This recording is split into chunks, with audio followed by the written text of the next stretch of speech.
Welcome back to Paranormal M. I'm glad you're here with me tonight. Before we start, please subscribe to the channel, and if you enjoy the stories in this video, give it a like. The first story tonight is about two friends who stopped at a hotel during a road trip. The room already felt a little strange, but later that night, both of them saw the same white figure standing near the closet and bathroom area. So get comfortable, turn the lights down if you want, and I hope you sleep well tonight.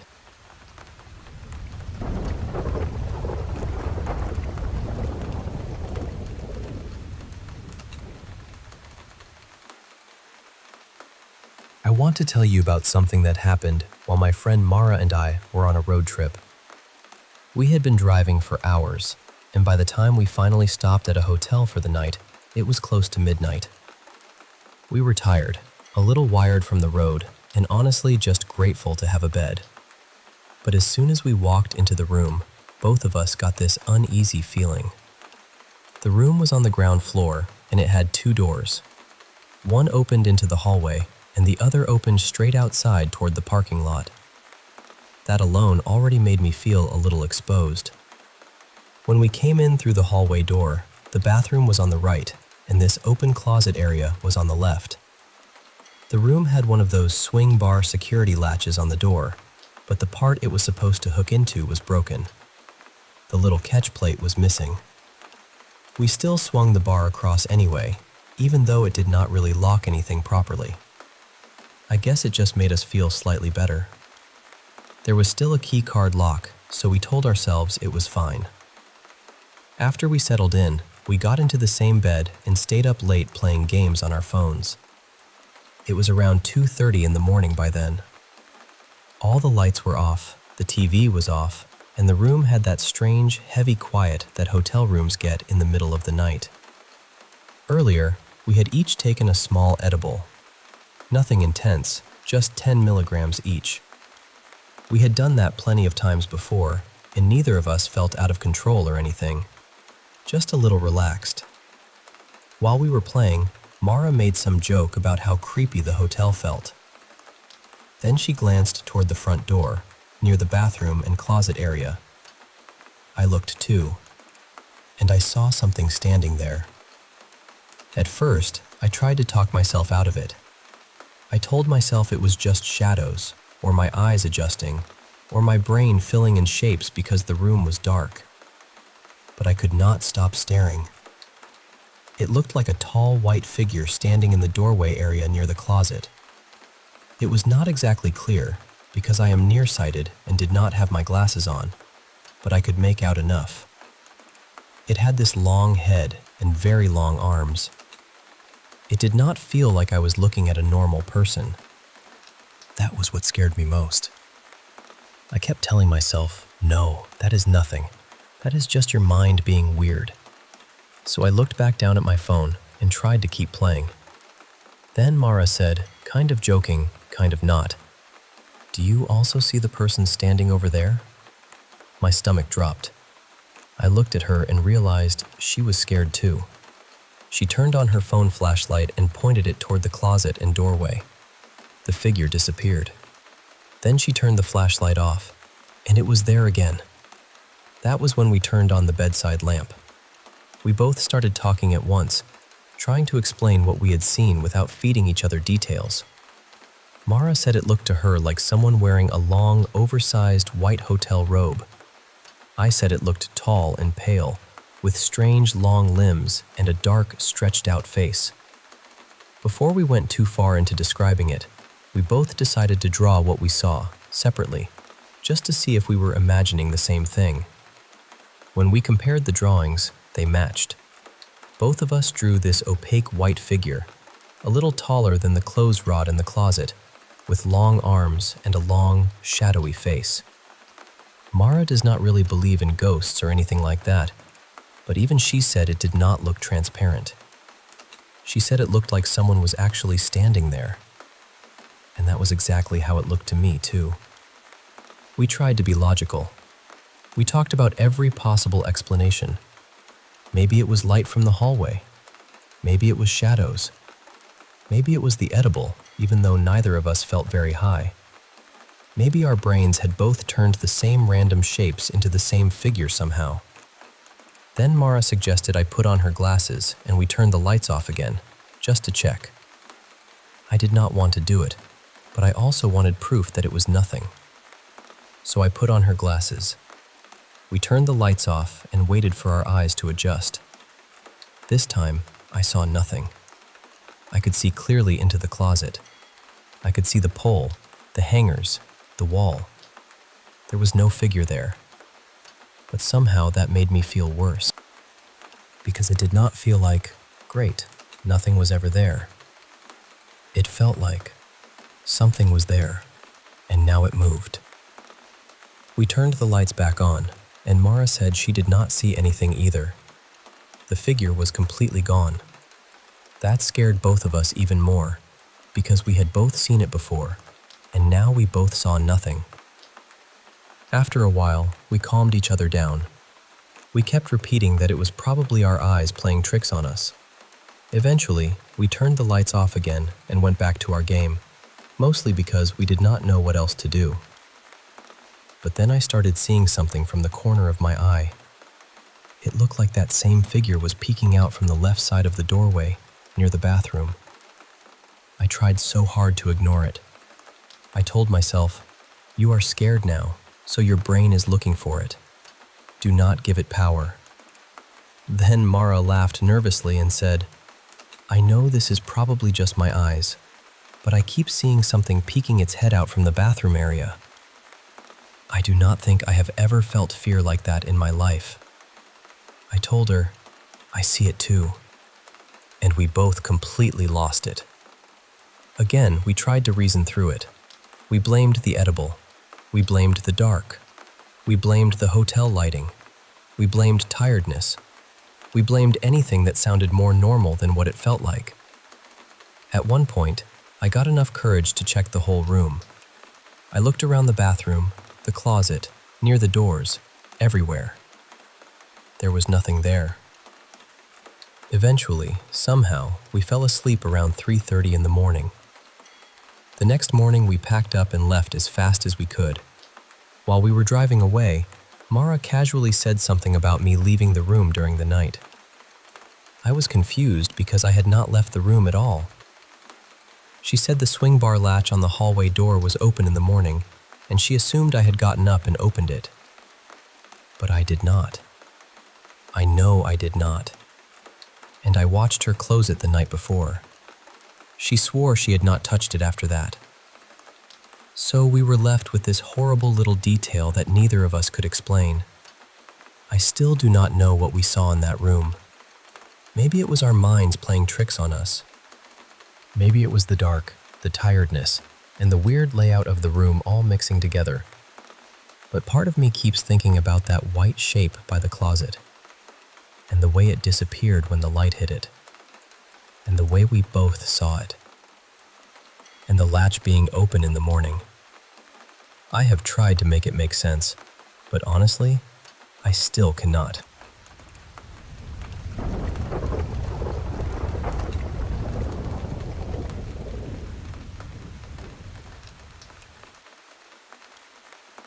I've always believed there's more around us than we can explain. I know some people hear that and immediately brush it off, and that's okay. But for me, it started when I was young. When I was around 10 or 11, my family moved into this tall, narrow, 3-story house. The bottom floor had a couple of bedrooms, a bathroom, the laundry area, and this storage space that always felt a little too quiet. The main living room and kitchen were on the second floor, and the top floor had the other bedrooms. I hated the bottom floor. There was this L-shaped staircase that led up to the living room. You'd go up a few steps, turn sharply to the right, and then climb the rest of the way. Every time I made that turn, I felt something behind me. Not just "I'm scared of the dark" kind of behind me. It felt like pressure, almost like a hand gripping the back of my spine. Years later, I mentioned it to my dad, and he told me everyone in the house had felt it too. So it wasn't just me being a nervous kid. At first, my room was downstairs because my younger brother and sister were put upstairs closer to my parents. One of the first nights in that room, there was a thunderstorm. I had this nightmare where every flash of lightning lit up my floor, and it was covered in skulls. I woke up screaming so loudly that my parents came running down from the top floor. That house was also where I first saw what I can only describe as shadow people. One time, I saw the outline of a person move across the living room wall, like someone had walked past outside. But when I looked out toward the sidewalk, there was nobody there. I even went outside to check. Nothing. After that, even in other homes, I would occasionally see shadows that didn't make sense. Now, I'm in my 30s. A couple of years ago, I had a serious concussion, and about a month after that, the dreams started. They were these strange, looping dreams where I would wake up in my bed, in a place that looked almost exactly like where I actually lived. Sometimes nothing unusual happened. I'd get up, walk around, and everything felt normal. Then I'd wake up again, only it wasn't real. It was another dream layered underneath the first one. But every so often, I'd wake up in the dream needing to go to the bathroom. I'd get to my bedroom door, and then I'd freeze.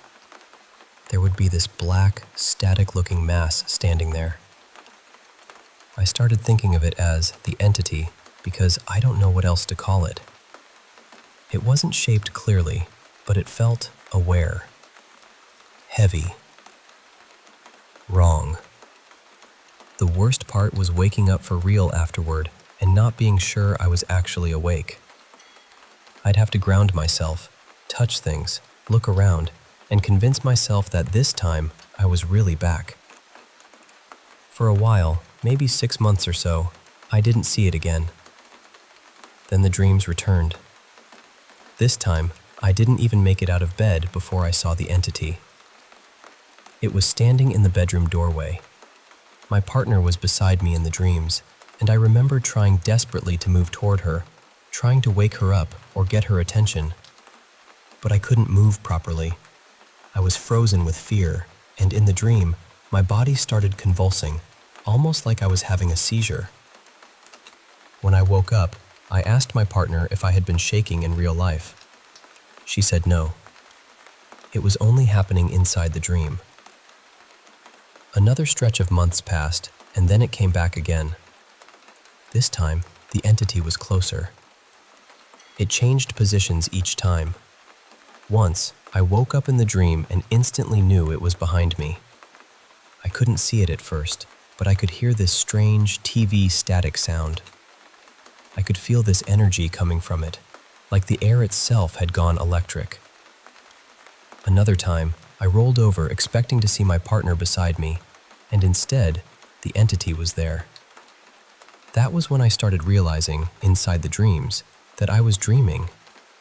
I'd look around for something that felt real, something familiar that could help me figure it out. And whenever I finally understood that I was still dreaming, the dream would snap shut, and I'd wake up again. Except most of the time, that was just another dream. The cycle kept going, but I got better at breaking it. Then, more recently, it changed again. This time felt much more intense. I was in bed, and the entity wasn't just standing nearby anymore.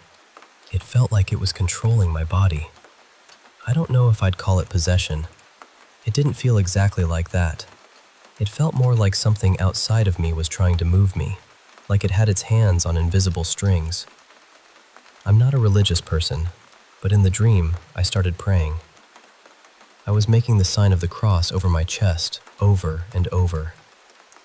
In one of the loops, my partner woke up in the dream and saw what was happening, and she started praying with me. That one felt painfully real. There was also a little girl in one of the dreams. She walked into our room and asked if we could be her parents. Then she climbed into bed between us. After that, the entity appeared exactly where she had been lying, pinning me down from that spot. And then, dream after dream, it kept happening. Sometimes I wouldn't see the entity at all. Other times, it would slowly line itself up with my body, almost overlaying itself on top of me until it felt like it was completely covering me. I don't really know what to do with all of this. I've seen other people talk about experiences like mine. Some have gone to mediums or searched for answers in spiritual places. But I live in a small rural community, and we don't really have access to much like that. The only mediums who come through are traveling ones, and that's rare. I've also started wondering whether I need to take this more seriously, because each time it comes back, it seems closer, more active, more personal. I may try checking the local library, even though it's small, just to see if there are any books that mention something like this black static entity. I don't know what I expect to find, but I feel like I need to look somewhere. I hope I explained it clearly enough, because honestly, I don't know whether this is something paranormal, something tied to the concussion, or something else entirely. I just know that when it happens, it feels real. And every time it comes back, it feels like it knows exactly where to find me.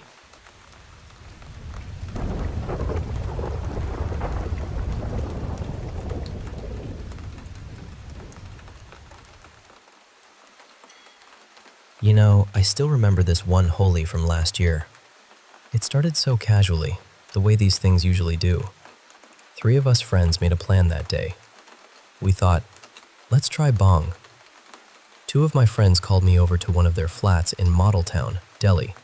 And honestly, at that point, it felt like just another random college-type plan. The flat was on the first floor, right on the corner of a road. The owners, an elderly couple, lived upstairs on the second floor. My friend, let's call him Rashan, was living there with a few roommates. He was from Bihar, a college guy, and the flat had this strange layout. There were 4 rooms. One room faced the main road, another room was opposite it, and that second one had this dark, heavy vibe. Everyone kind of treated it like the haunted room. Then there was the kitchen, and next to the kitchen were 2 more rooms. One balcony room was empty, and the other was used by his working roommates. Before drinking the bong, we decided to cook something. My friends had tried it before, so they said, "Bong ke baad bhook lagti hai, pehle kuch kha lete hai." So we made toddy. Earlier that evening, we had already cooked pasta and eaten, so I was pretty full. But still, we made the toddy, and then they started preparing the bong. We drank it, and within maybe 10 minutes, I could feel it hitting me. Then they ordered some snacks, and even though I had eaten already, suddenly I was unbelievably hungry. I finished 3 full packets of chips by myself. After that, the first phase started. The laughing phase. There was no joke, nothing funny, no reason at all. We would just look at each other's faces and burst out laughing. It felt endless and stupid and kind of beautiful at first. Then the second phase came. Fear. And that was where everything changed. For a moment, I felt like my soul had come out of my body. I could see myself lying on the bed, completely still, like I was looking at someone else. Then suddenly I felt like I came back into my body, and I started thinking about my life. I genuinely believed I had died. I kept asking my friends, how do I get normal again? How do I reduce this effect? But my thoughts were running so fast that I couldn't control them. I got really scared. I kept asking one of Rashawn's roommates what to do, but even he seemed high on something, so nothing was making sense. After that, things became blurry. I remember going to the bathroom, then coming back to the room.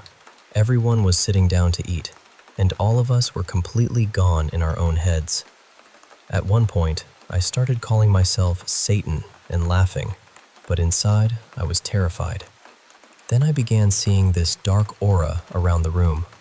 It felt like something was pulling me toward the hall. My mind became louder and louder, and somehow I ended up standing near that haunted room again. I asked the roommate one more time, "Bhai, bhang ka effect kaise kam hoga?" He said, "Bus so ja, full sleep le, normal ho jayega." But I refused. I don't know why. I just broke down crying there, without any proper reason. Then suddenly, I started shouting at everyone, loudly, angrily, like something inside me had snapped. After that, I vomited in the hall. My friends somehow handled me and took me to my room so I could sleep. For a while, I slept. I thought maybe things were getting normal, but then the dream came. I saw a girl in a room. I had never seen her before in my life. She came close to me, and then somehow, in the dream, I became her. It felt like I was living through her. Then there was a man, and he started harassing me. I started screaming for help, calling out to my friends. They actually came running because I was shouting in real life too. But when I saw them, I thought they were the men from my dream. I started fighting them. They had to pour water on me to bring me back to reality. After that, I didn't speak to either of them. I just lay down again and tried not to think about anything. I tried to keep my mind completely empty and forced myself to sleep. Around 4 in the morning, I woke up. Both of them were sleeping. The flat was quiet in that strange, early morning way. I cleaned the floor, gathered myself, and went back home. I thought that was the end of it, but that evening, Rashawn called me, and what he told me made everything feel much heavier. He said strange things had been happening in that flat for the past month. He had experienced sleep paralysis. He had seen a black orb in the corner of a room. His family had visited for a week, and one night, his brother slept alone in that haunted room. His brother apparently had some kind of psychic sensitivity, and he told them he had seen 4 members of a family inside the flat. According to him, they didn't want Rashawn to leave. They had some kind of attachment to him. His mother also felt things. She said near the hall and kitchen, it sometimes felt like a child was moving around, or like someone was watching her from behind. Then there was the dog incident. Their dog had somehow tangled its leash around the dining table in such a strange way that it looked like it was trying to hurt itself. That scared everyone badly. A few days later, Rashawn found out something about the flat. He heard that a girl had once hanged herself there, in the same room where he had been living. He told me he had felt dark energy from the first day he moved in, but he kept ignoring it. After that, he went to stay with another friend for a few days, just for moral support. One night, both of them were watching a movie, and they saw a girl standing in the corner of the room. Both of them saw her.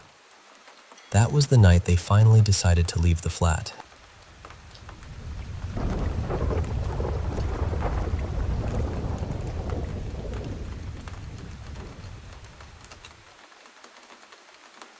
Hey there. I want to share something personal with you. A story from when I was a teenager that still lingers in my mind. Back when I was 16, I attended English classes where people of all ages gathered to improve their skills. I was the typical nice girl, always polite and friendly, even when I felt uneasy around someone. I had one close friend my age, a girl named Jessamine, who was quite popular and often introduced me to new people. One day, I noticed a man in her group. He was about 34, very talkative, always smiling. From the very start, something about him made me uncomfortable. He would stare at me during group conversations, as if he was focusing only on me. I tried to brush it off. But over time, he began waiting outside my classroom door to talk, asking about my friendship with Jessamine, my school, my family. It felt odd because he was much older, and I couldn't understand why he was so interested. I felt guilty for feeling uneasy, thinking maybe I was just being mean. I forced myself to respond, making small talk. He claimed to be close with Jessamine, which made me feel a little safer. But when I asked Jessamine about him, she admitted she didn't really know him well and thought he was just nice enough. Then came the calls from an unknown number. It was him, saying he got my number from Jessamine. I was upset and confronted Jessamine, who said he insisted until she agreed. He began calling me multiple times a day, wanting to chat, telling me he missed me, He shared personal details about his life, saying he felt he could talk to me because I was mature for my age. I didn't like it and started ignoring his calls. Then the messages started. They were strange, sometimes childish and full of emojis, wishing me a lovely day. Other times just saying things like, "You're so pretty, too pretty," or telling me I shouldn't have a boyfriend or he'd get mad.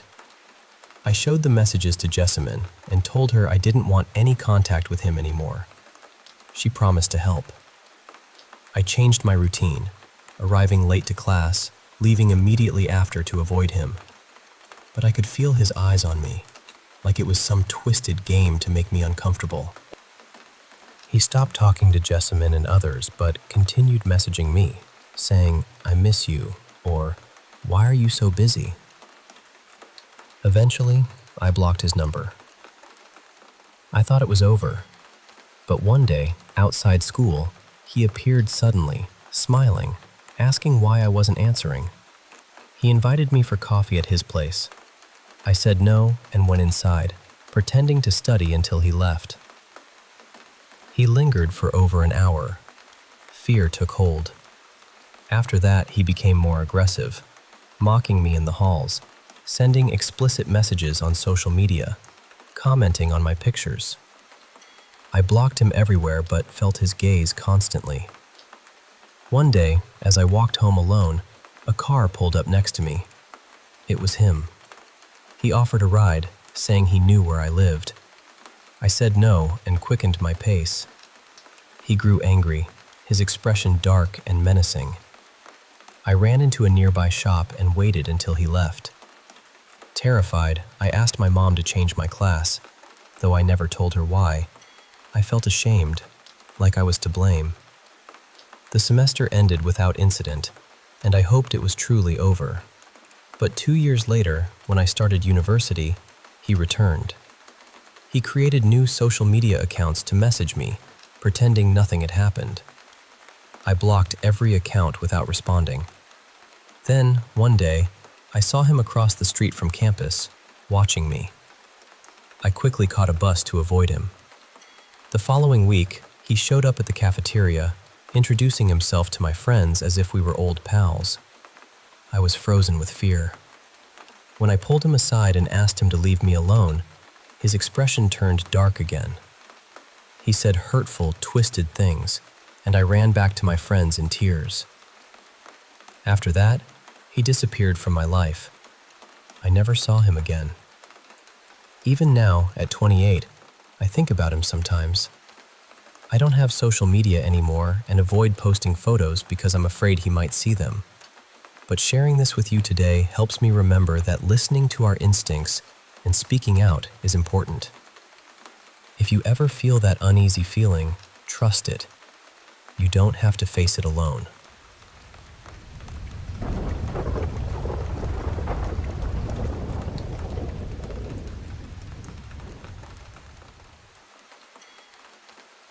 You know, there's this night from my childhood that still sticks with me.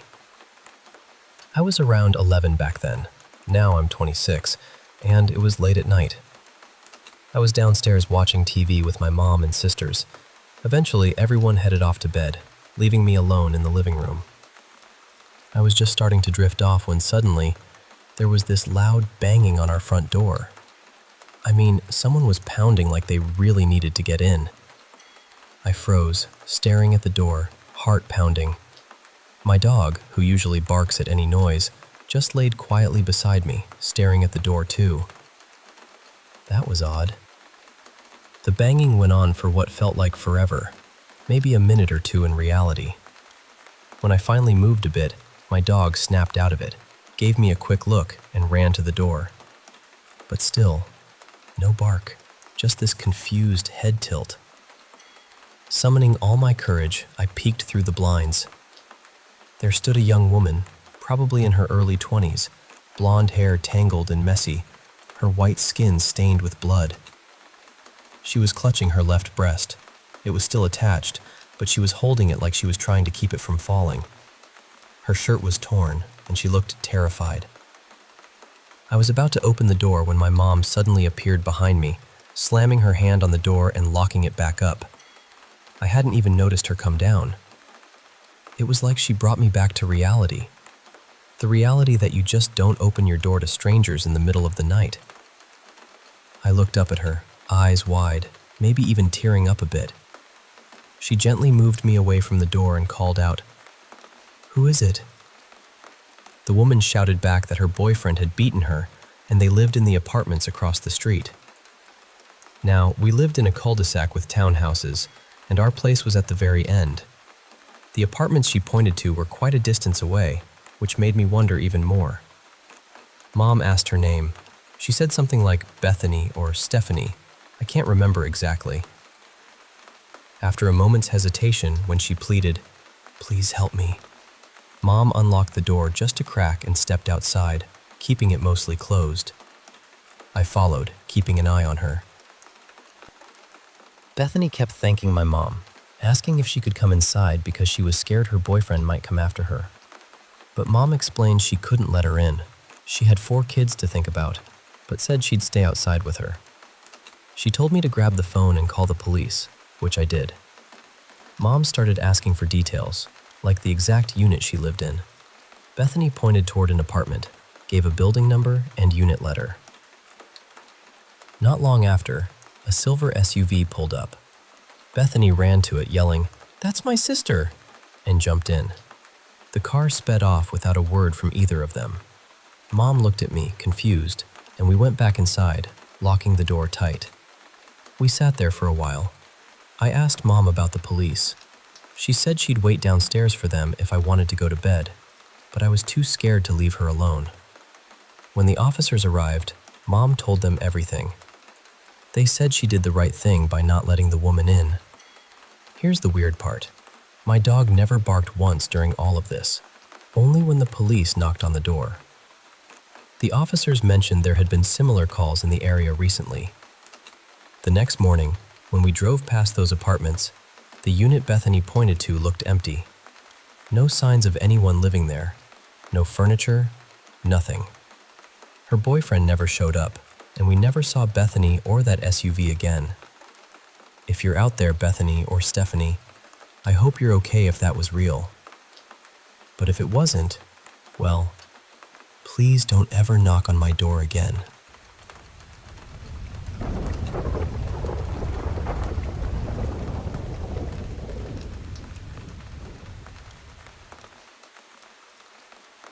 I want to start by saying this story isn't exactly supernatural. Not in the full ghost story, lights flickering, chairs moving kind of way. It's not even really scary all the time. Some parts are honestly funny. But there was something about this dog, something in the way he moved and watched people, that stayed with me. My father worked on a cattle farm in Brazil, and he lived in a small house there. The place always had dogs around. Some were born on the farm, some wandered in from who knows where, and a few were given to my dad by people who couldn't keep them anymore. Most of them looked like regular, rural stray dogs. So the first time I visited and saw this huge black dog standing near the house, I was honestly shocked. His name was Heracles. He wasn't a pure Great Dane, at least I don't think so, but he was still massive. When he stood on his back legs, he was taller than me though. To be fair, I'm not very tall. He was mostly black, with white markings around his muzzle and chest, and he had this serious, almost ancient-looking face. Someone had given him to my father because they couldn't handle his size anymore. When he first arrived, he was thin and awkward-looking, but since it was a cattle farm, there was plenty of meat around. After a while, he filled out and looked healthy, almost majestic. The thing is, Heracles was not aggressive at all. He was calm around the other dogs, the cats, the chickens, even the horses. He never snapped or barked at everything like some farm dogs do. But he was strange. Unlike the other dogs, he spent most of his time inside the house. Maybe because he had been raised as a house dog before, or maybe because my dad worried he wouldn't do well outside. But honestly, another reason was that he was extremely hard to make leave. With the other dogs, you could wave your arms and say, "Go on, get out," and they would move. Heracles didn't care. He would just stand there and stare at you, not growling, not threatening, just staring. And because he was so huge, nobody really wanted to physically drag him away. He looked too powerful, too heavy, too serious. My dad was the only one who could make him move without a whole dramatic scene. That staring was one of the creepiest things about him. He would walk up to you, look straight into your face with no expression at all, hold your gaze for a few seconds, and then simply walk away. No wagging tail, no obvious reason, no request for food or attention. Just a silent inspection, like he was checking whether you were still yourself. His body language was different from other dogs too. He didn't bounce around much. He didn't seem restless. He would stand completely still for long periods, almost statue-like. I know big dogs can be calmer than small dogs, but Heracles had a stillness that felt unusual. He also loved standing on his back legs. He would put his front paws on tables, counters, sofas, beds, anything solid enough to support him, and then he would look around the room from that height. And because of that habit, he learned one very impressive and very unsettling trick. He could open doors. He would stand upright, brace himself against the door, and use his paws to work the handle. During the day, it was funny. At night, it was a different story. One time, I was lying in bed in a dark room. The light outside the room was on, so the doorway had this pale glow around it. Suddenly, I heard the handle move and the door swing open loudly. And there he was. This giant black dog standing in the doorway, upright for a second, then dropping down onto all fours, just looking at me. The light behind him made him look enormous. His face had no expression at all. He didn't bark, didn't wag his tail, didn't come in for affection. He just stared. I'm not ashamed to say it scared me badly. After a few seconds, he turned around and left, like he had only come to check on something. Another time, I was in the bathroom watching something on my phone when I suddenly heard my sister scream. I ran out, and when I got to her room, Heracles was outside her door, trying to open it again and again. The handle kept rattling, and the door kept shaking. My sister thought it was me trying to get in, which somehow made it worse for her. I explained that it was just the dog. Then I grabbed Heracles gently by the front legs and walked him away. But just the dog didn't always feel like enough of an explanation. When he wasn't staring at people, he liked to stare at empty places, fields, corners, tree lines, spots in the yard where there was nothing visible. He was also very quiet. He barely barked, which made him feel even more watchful. Because of all this, some people on the farm jokingly called him possessed. In Portuguese, they would say, possuído. I said it too, as a joke. But the joke came from the fact that people were genuinely creeped out by him. There was an older woman on the farm who especially disliked him. I never really understood what her job there was, but she was very much from the deep countryside, and she was more superstitious than the rest of us. Whenever Heracles got too close, she would complain and call him demon-like. I think she was half joking, half serious. And this is where the story becomes harder to explain. I don't strongly believe in the supernatural, at least not during the day, and not when I'm somewhere normal. But nighttime on that farm was different. The house felt isolated. The dark outside felt too large. Sometimes, inside that house at night, I had this low, constant feeling that something was watching. But when Heracles was inside, that feeling went away. I don't know why. Maybe because he was so huge. Maybe because he seemed so aware of everything. But part of me felt that if there was anything bad outside, anything strange or evil, Heracles would know before anyone else did. And more than that, I felt like he could deal with it. I remember telling my sister and cousin that, and they both agreed. We all had the same feeling. If something came into that house at night, Heracles would not be afraid of it. I also have vivid dreams, and Heracles started appearing in them often. Even when I wasn't at the farm, I would dream about him. And in the dreams, he behaved the same way he did in real life. Quiet, still, watching. Heracles passed away recently from old age, and that's one reason I wanted to tell this story.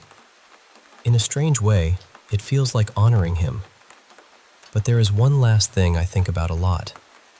When I was 17, I decided to walk Heracles on a leash through the wooded part of the farm. My dad used to do it, and as far as I know, I was the first person other than him to try. I wasn't weak. I had been lifting weights for years by then. But Heracles was unbelievably strong. Even small pulls from him dragged my feet through the dirt. I remember thinking, what kind of dog is this? He didn't walk like a normal dog either. He would move forward for a little while, then stop and stare at nothing, then move again, then stop again. I had walked other dogs in wooded areas before, but none of them behaved like that. I decided to let him choose where we went. He led me to a very isolated part of the farm. It was a wooded area full of old metal scraps, rotting wood, and abandoned machinery. There were rusted tractors, an old cargo truck, and a few broken-down cars. Nobody really went there because there were poisonous snakes around, and the whole place looked like something from a horror movie. Even during the day, it felt dim because of the trees. The scrap metal made it feel abandoned, almost apocalyptic. When Heracles got there, he started acting like he was patrolling. He walked quickly, then stopped and stared intensely at certain spots. The place was dead silent. No birds, no wind, nothing. Then he reached one spot near one of the broken tractors, and he froze. He stared at that place for maybe 1 or 2 full minutes, completely still. It was the longest I had ever seen him stare at anything. I looked too, trying to see what he was seeing. An animal maybe, a snake, anything.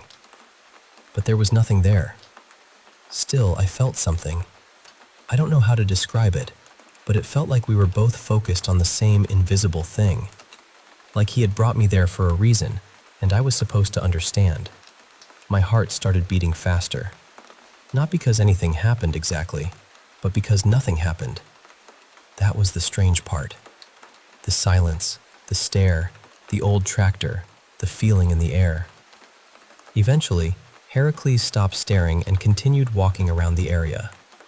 Since it was getting late, I pulled him back toward the house, which took some effort.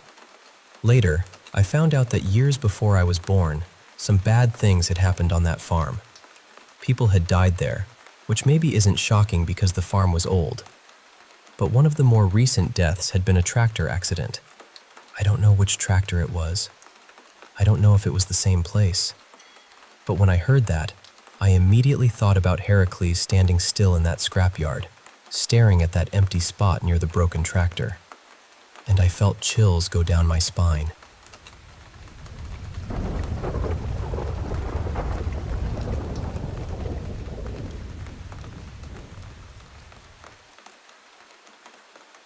I worked with a woman not long ago. I'll call her Claire, though that isn't her real name. She came to me because she wanted to understand something that had been weighing on her heart. She noticed she carried a lot of judgment towards someone close to her, and no matter how much she tried to be kind or understanding, something inside her kept tightening. So I guided her into a deep, relaxed state, gently, step by step, until her conscious mind softened and she could access what was stored underneath. From there, she connected with her higher self, and her higher self began guiding us toward the deeper roots of the issue. She found herself in another lifetime. She was a young woman living in the countryside, sometime around the early 1930s. She was working on a farm, feeding animals, washing clothes, carrying buckets of water, doing whatever needed to be done. The farm belonged to an older man and his wife. They seemed respected in the community. Very proper, very religious on the outside. But the landowner had been watching her. He became too familiar with her, too forceful, and one day he assaulted her. She became pregnant. When his wife discovered it, instead of facing the truth, she accused the young woman of dark magic. She said this girl had bewitched her husband. She said she was dangerous. And because the landowner and his wife had status, people believed them. No one listened to the young woman. No one protected her. She was locked in a cold stone room with iron cuffs around her wrists fixed to the wall. She cried, struggled, begged, and knew in her bones that she would not leave that place alive. And she didn't. But then something unexpected happened. As she left the body, she moved toward the light, but the light felt different from what she expected. She was met by 3 luminous beings. They were not angels exactly. They felt older than that, quieter than that, more like a council of light. And they told her something that was very difficult to understand. They said that love, in its purest form, is beautiful, caring, and free. But she had chosen a path where love would not always feel beautiful. She had chosen to learn how love can become tangled with pain, how trust can feel dangerous, how the heart can still open, even after it has every reason to close. They told her, "You are learning that love can hurt, and still you must learn to love from a higher place." At first, she couldn't understand why any soul would choose something like that. So they explained it more gently. They told her this lesson was not about accepting cruelty. It was not about pretending harm was okay. It was not about letting people continue to wound her. It was about releasing the human attachment to how love is supposed to look. They said, love from the soul. Love without needing another person to behave perfectly first. Love without making your peace depend on whether they change. Then she asked, "How do I do that?" And they told her to begin with the person she judged the most. They said, "Let go of your expectations. Let go of the story that the relationship had to be different for you to be free. Let go of the guilt. You did what you could with the understanding you had." Then she began recognizing the souls from that past life. The man who had violated her in that lifetime was the same soul as someone in this life who had manipulated her emotionally and played with her mind. And the wife who had accused her was the same soul as her son in this life. Her son was the person she carried so much guilt around, the person she never felt she had loved well enough, the person who made her feel, again and again, like she was failing. The council told her, "Release your judgment. Release your expectations. Accept them as they are and love them anyway. Not because their actions were right, not because they earned it, but because your soul came here to learn this." And that is what I would call an advanced soul lesson. Many people begin with foundational lessons, learning responsibility, caring for the body, not harming others, forgiving themselves, becoming honest, becoming steady. But some souls choose harder lessons. They choose to discover what love really is when the human heart wants to shut down, when the mind wants to judge, when the body wants to protect itself, when every instinct says, "No more." And the lesson is not to become weak. It is to become free. So if this touches something in you, here is a simple meditation you can try. Find a quiet place where you won't be disturbed for about 15 minutes. Sit comfortably. Close your eyes. Take 3 slow breaths. Now imagine yourself standing in a wide field of golden light. Let that light surround you. Let it feel warm, safe, and steady, almost as if it is holding you. Bring to mind someone you judge, someone who hurt you, someone who disappointed you, someone you struggle to accept. Don't force forgiveness. Don't rush your heart. Just allow that person to stand in the golden light with you. Simply observe them. Then ask your higher self, what am I meant to learn from this relationship? Wait quietly. The answer may not come as words. It may come as a feeling, an image, a memory, or a sudden knowing. Be patient with it. And when you feel ready, imagine a white flame glowing in the center of your chest. This flame is your soul's love. Not human love with conditions. Not approval. Not permission. Just the light you are made from. Let the flame grow a little brighter. Then imagine small threads of that light moving gently from your heart toward the person in front of you. You are not saying what they did was okay.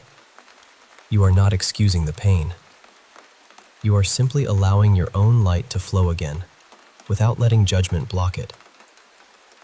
Stay there for a few minutes. Then take 3 deep breaths. Feel your body. Move your fingers and toes. And when you are ready, open your eyes. I hope this helps you look at forgiveness a little differently.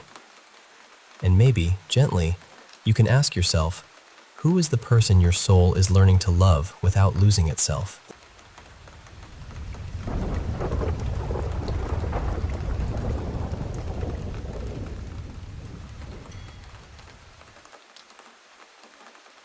Hey there. I want to share a story that's been with me for years now.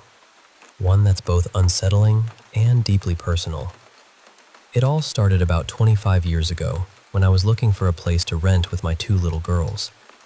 I met the previous tenant of this pretty run-down house, and she warned me. She was serious. Never to let a man live with us there, especially because of the dark presence that lingered in the house.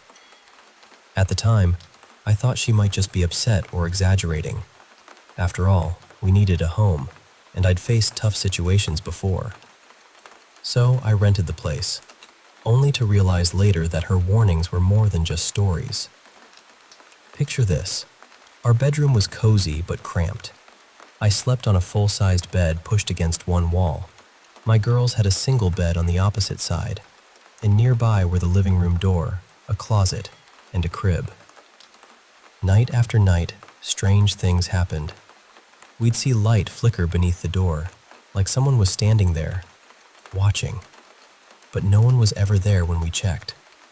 Our dog would growl and scratch at the door, yet nothing was on the other side. Almost every morning around 6 a.m., the toilet lid would slam shut, and the toilet would flush. But when we rushed in, the water was still, and the lid was down. Sometimes old music played softly from the walls, even though the neighbors had moved out. Our home was filled with whispers and shadows that we couldn't explain. One night, the girls were so happy. They'd just received a package from my mom filled with princess toys, beach towels, and silky nightgowns.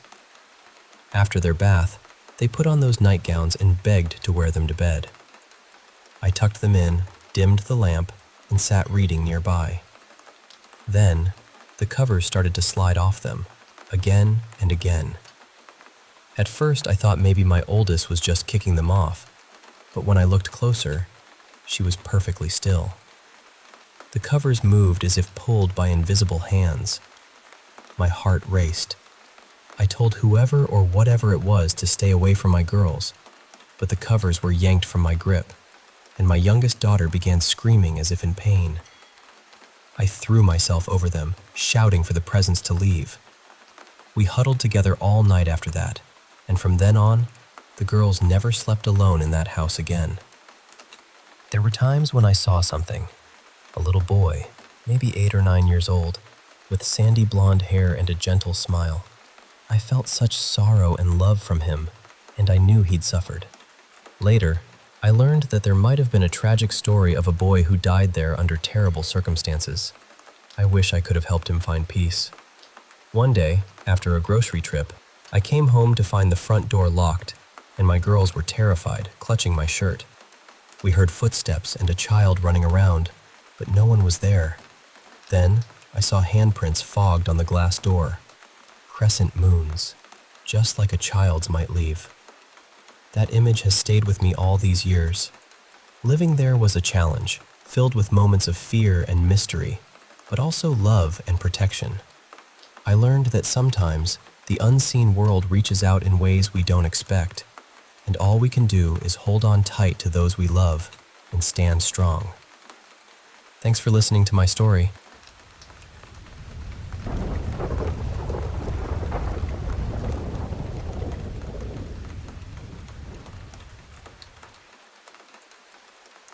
Hey, I want to share some stories with you.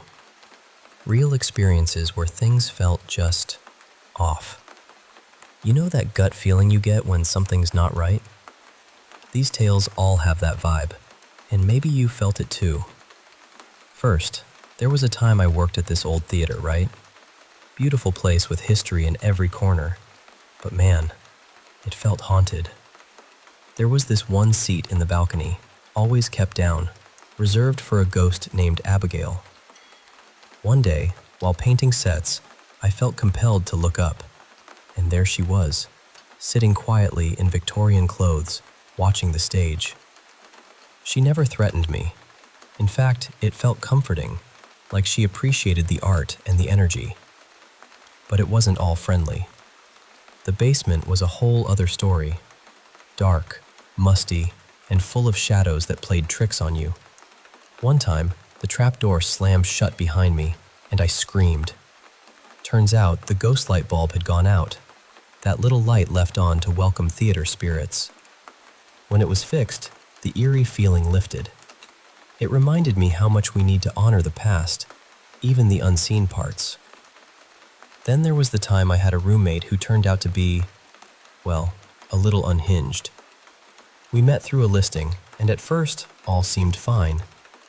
But then he got weird about my boyfriend stopping by briefly, accusing me of being possessed. Yes, possessed. One day, I came back to find a wooden cross above my door and candles lit. All pretty creepy and offensive, especially since I'm a Christian. Needless to say, I moved out ASAP and learned to be cautious about who I let into my space. Another story. I lost my iPad at a hotel, and after some days, got a call from a man with broken English claiming he found it. The whole situation felt off. He knew my full name, even though I hadn't put it on the lost screen. He wanted to meet at night, asked for gas money, and refused to give details about himself. My husband and I went with the police to meet him, and thankfully, the iPad was recovered and he was taken into custody. It was a stark reminder of trusting our instincts and the importance of safety. There was also my mom's story. When she was young, traveling for work, she had an obsessed guy on a bus who ended up stalking her at the hotel. He even tied her door shut from the outside. She was terrified but managed to get help and escape. It's chilling how some people can cross lines and how vital it is to pay attention to warning signs. I recall a night at a 24-hour store where I was sitting in my car, and a guy in all black tried to open my back door. He then pointed to other cars nearby like to say, "I have a car, no need to worry." But after my boyfriend's car was stolen recently, that didn't reassure me. I left quickly, shaken, and now I always keep my guard up. There was a day I took a new bus route and was almost hit by a blue car that kept following me. The driver looked creepy, missing teeth, unkempt, and his persistence sent chills down my spine. I hid in a bakery until my bus came and ran like crazy when I got off. Even now, seeing blue cars gives me the jitters. When I was a kid, an elderly couple approached me at church, claiming to be my great-grandparents, and said my parents sent them to pick me up. It felt wrong. My mom later told me all my grandparents had passed away. When we went back to the door, the couple was gone. That memory stayed with me. Sometimes things don't add up. At one point, a neighbor started invading my privacy, staring into my windows, stealing my underwear, and tapping on my bathroom window while I showered. It messed with my peace of mind and made me fearful in my own home. I had to put up a note warning him about the law, and eventually he backed off. But the damage to my sense of safety lingered. There was also an unsettling night when I was at a hotel parking lot after an argument with my dad. A car with tinted windows parked right behind me, door slamming repeatedly, but no one ever got out. The car left, then came back and seemed to be watching me. My mom thought I was overreacting, but I knew something was off. That feeling is hard to shake. One more. An acquaintance from my school days, M, who had been mean and unpredictable, showed up unexpectedly and tried to stay overnight. When I said no, he faked a phone call to his mom to guilt me, but the line was disconnected. A trick. I got him out of my place as fast as I could. Years later, he tried contacting me again, but I blocked him. Sometimes, you just have to trust your gut and protect yourself. And lastly, there was the man at the dog park. He approached me, talking about a lost dog he found, but something about him didn't sit right. He was dressed oddly, overly friendly, and kept probing for personal info. My dog's growling confirmed my unease. When he followed me to my car, blocking my exit, I panicked until a park guard intervened. That man saved me. It was a stark lesson. Trust your instincts, even when the person seems harmless. So, all these stories, all these moments, they taught me to listen to that inner voice, to recognize when something feels wrong, and to act on it. Sometimes, the world gives us signs wrapped in subtle ways. Stay safe out there and trust yourself.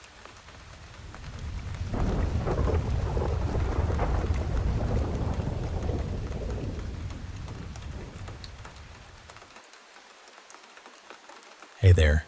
I want to share a story from a few years back when I moved to a smaller city to work as a paramedic.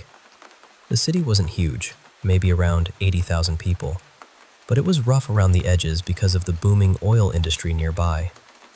We worked 24-hour shifts with usually a handful of calls, so sometimes we got some decent rest during the night.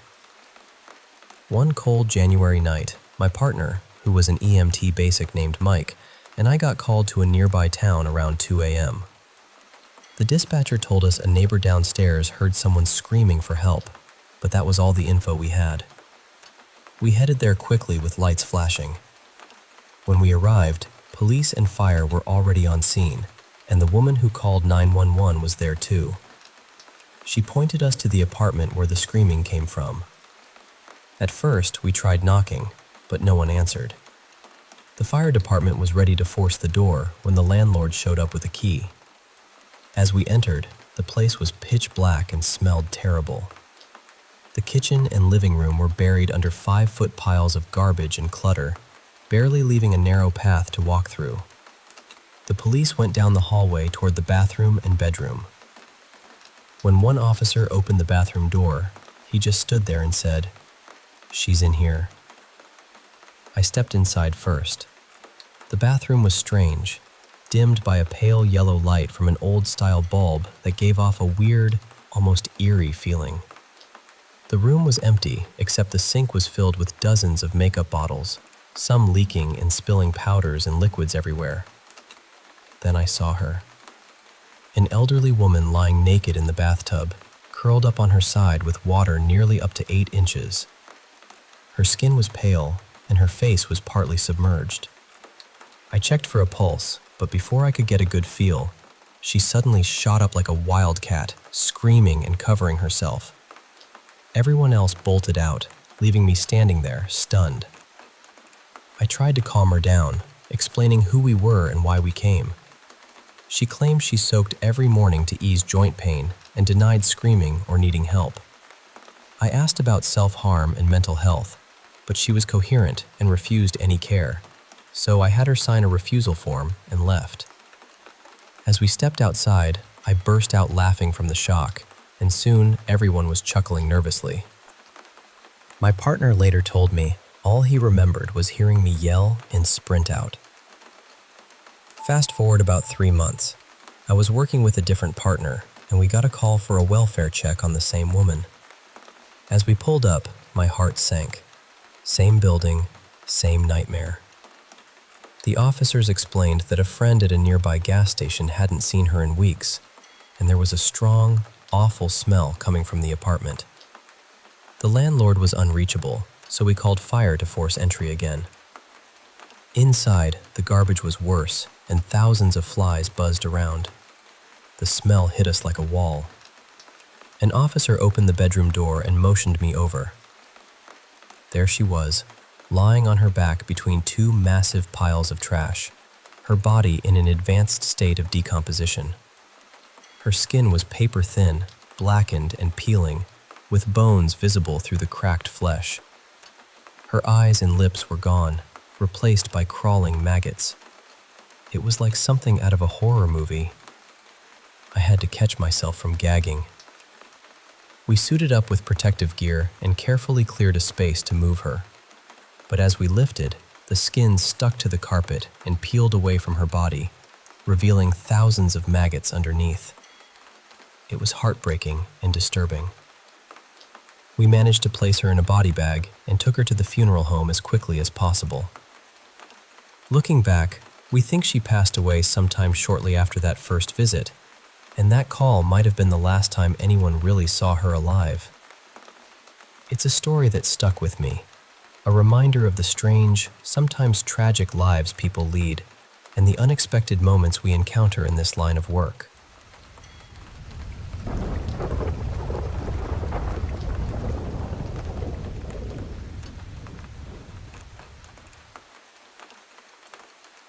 I need to tell you about something that happened, because I still don't really know what to do with it.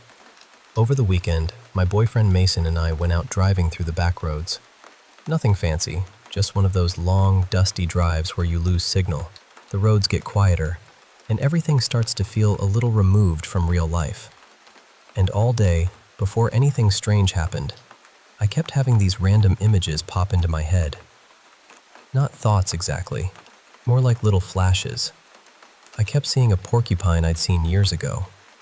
Then I kept remembering this maned wolf pacing at a zoo from maybe 6 or 7 years back.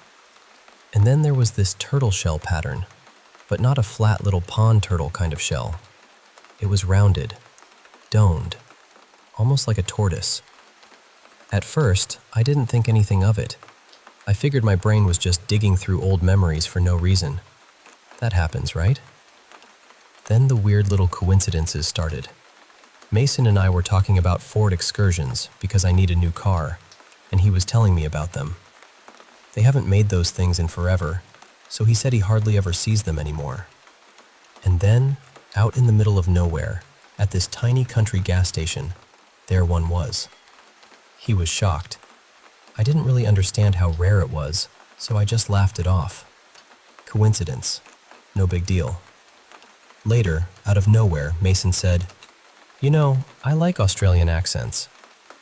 And I just kind of froze, because that same day I had been replaying this old conversation with my dad from maybe 15 years ago, where he said the exact same thing. Still, I tried not to make it into anything. But then I remembered the animals. I told Mason, "This is going to sound weird, but I keep thinking about a porcupine. I have this feeling we're going to see one." He was skeptical, which was fair. He'd never seen a wild porcupine before. About 15 minutes later, I saw one. I know I saw it. But Mason didn't. And because he didn't see it, I started doubting myself immediately. Maybe it wasn't a porcupine. Maybe I saw it wrong. Maybe I wanted to see it because I had just said it out loud. So I tried to let it go, even though I felt this strange little buzz in my chest. Then the maned wolf memory started shifting in my mind. It wasn't the zoo animal anymore. The image got smaller, grayer, sharper, and suddenly I was thinking, gray fox. I almost told Mason, "I think we're going to see a gray fox," but I stopped myself. I had already said the porcupine thing, and since he hadn't seen it, I didn't want to sound dramatic. So instead I asked, "Hey, what kind of predator animals live out here?" And I swear, before the sentence had even fully settled in the air, a gray fox ran straight across the road in front of us. right in front of both of us. I was stunned. Not just surprised, stunned in that quiet internal way where your brain starts flipping through every possible explanation and none of them quite fit. I was also frustrated because I had felt it before it happened, but I hadn't said it clearly. And now it sounded like I was just claiming it after the fact. So again, I tried to talk myself down. Coincidence. Animals live out here. People see animals on back roads. That's normal. Then we left the deeper backcountry and drove into this little rural town. Suddenly Mason swerved hard. There, in the middle of the road, was a huge porcupine. Not off to the side, not hidden in brush. Right there. Big, unmistakable, impossible to miss. We both saw that one. And we just started laughing because what else do you do? The first porcupine was the one only I saw, the one I couldn't prove. And then here comes another one, practically standing in the road like, fine, is this clear enough? By that point, I was completely rattled. So I told Mason, okay, I have one more image. I told him about the turtle shell. I said it had to be domed, not a regular flat-looking aquatic turtle, a turtle or tortoise with a rounded shell. After that, I kept looking around, but I also told him we couldn't force it. I said, if it's going to happen, it'll make itself obvious. We won't have to squint and convince ourselves. For a while, nothing happened. Then I got distracted. I started telling him some old story, and I genuinely forgot about the turtle for a minute. And right then, clear as day, there was a turtle crossing the dirt path in front of us. Mason stopped the car. I got out to look, but within seconds it had crawled toward this dirt hole and blended in so perfectly that if we had been 10 seconds earlier or later, I don't think we would have noticed it at all. That's the part I keep coming back to. The timing. The order. The specifics. I didn't sit there naming every animal I could think of. I wasn't saying, maybe we'll see a deer, a raccoon, a bird, a fox, a turtle, a porcupine. It wasn't like that. It was porcupine first, then gray fox, then the domed-shell turtle. And we saw them in that order. I'm a pretty grounded person. I want there to be a rational explanation. I want someone to tell me brains are pattern machines, coincidences happen, and rural roads are full of wildlife. I can accept that, but I also can't pretend it didn't feel strange. I've had coincidences before. I've had moments that felt too oddly timed to ignore. But this was the first time someone else was there with me. This was the first time I said part of it out loud before it happened. And now I don't know what to make of it. Maybe it means nothing. Maybe it's just my mind connecting dots after the fact. Maybe I noticed subtle things without realizing it, and my brain turned those signals into images. Maybe the world is simply stranger than we usually allow it to be. I don't know. All I know is that for one night, on those quiet back roads, it felt like my thoughts kept stepping out in front of the headlights.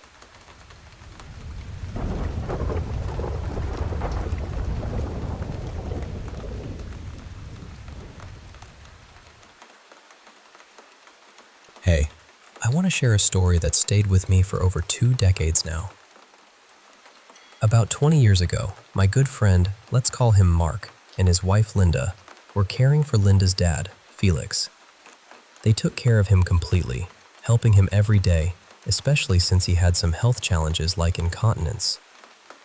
They really did an amazing job, and I always admired their dedication.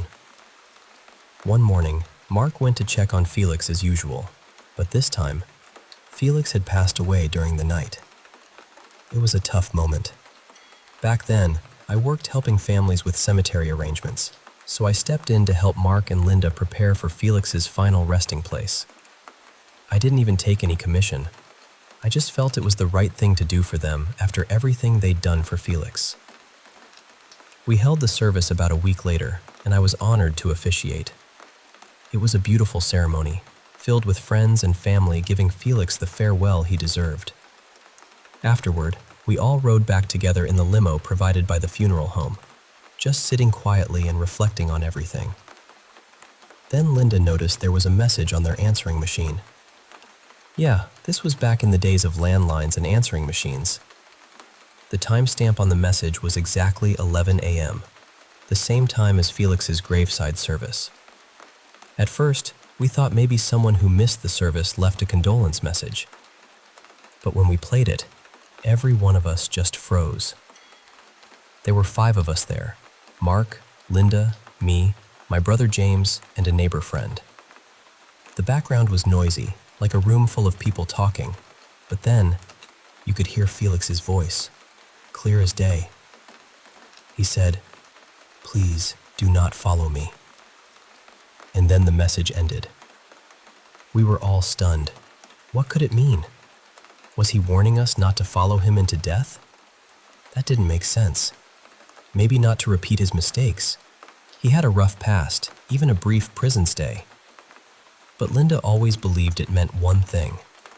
Her dad was reaching out from beyond, asking her not to follow his path into darkness or despair after death. That moment, the silence, the shock, the chill in the room, it's as vivid to me now as it was then. To this day, I truly believe that message on the answering machine was Felix's way of making contact from the other side. What do you think about that? I'd love to hear your thoughts.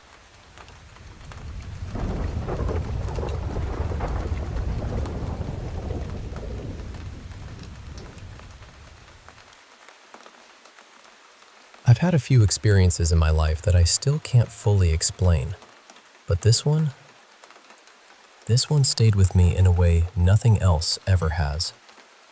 And before I start, I'm not here to convince anyone of anything.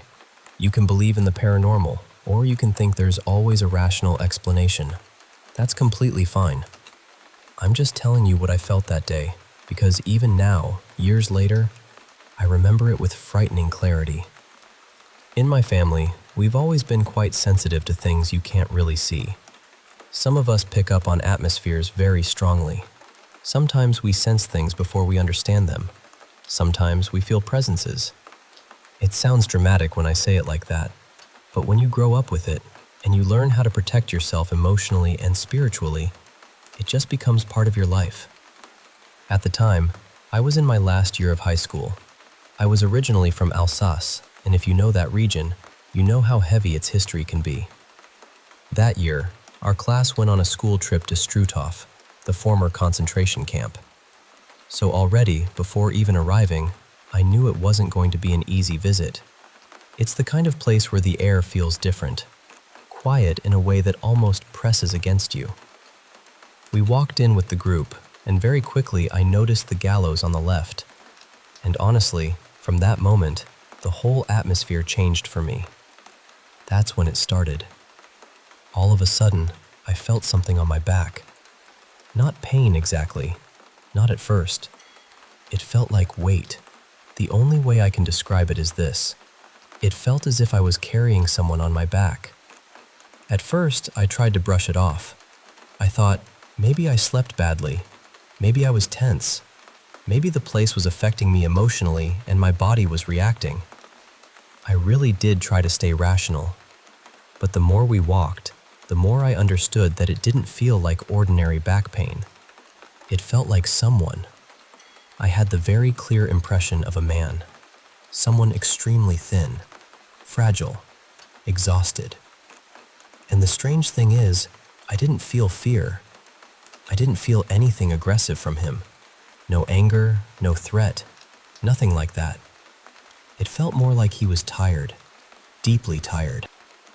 As the visit continued, though, the weight became harder to bear. My back started hurting for real, and I couldn't stop thinking that maybe this man was somehow still attached to that place. I know how that sounds, I really do. But in that moment, I had this overwhelming feeling that he was stuck there, and I kept thinking, maybe I can help him leave.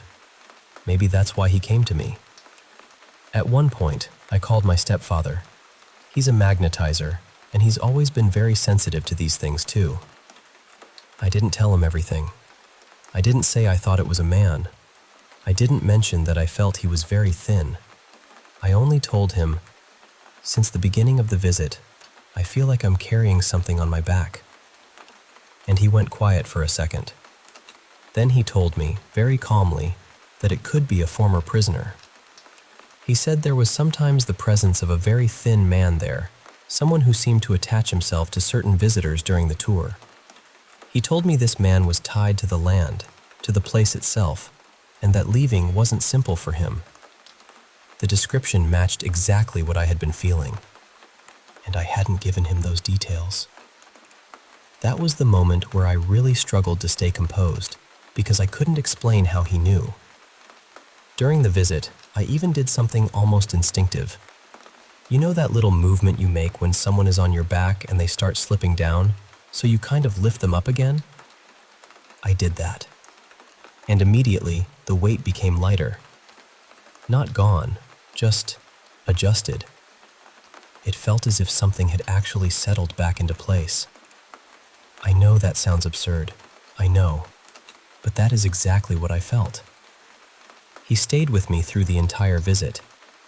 After a while, I almost got used to the sensation, even though my back still hurt. I had this quiet feeling that there wasn't much more I could do, except let him stay there as long as he needed.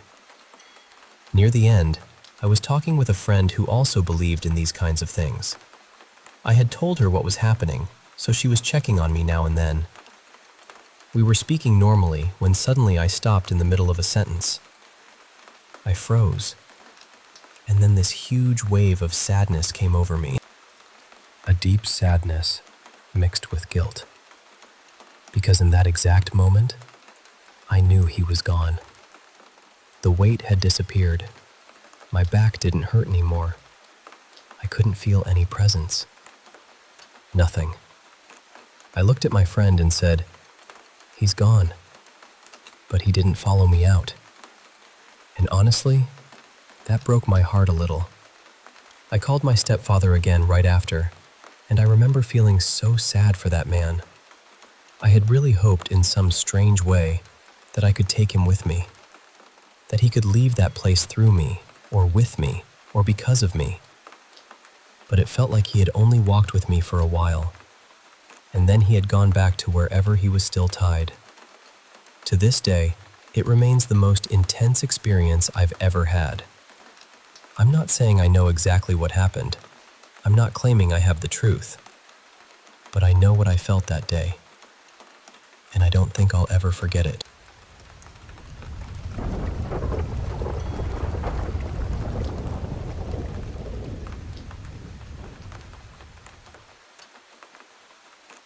You know, growing up, I was really fortunate to be part of a close-knit family of 4.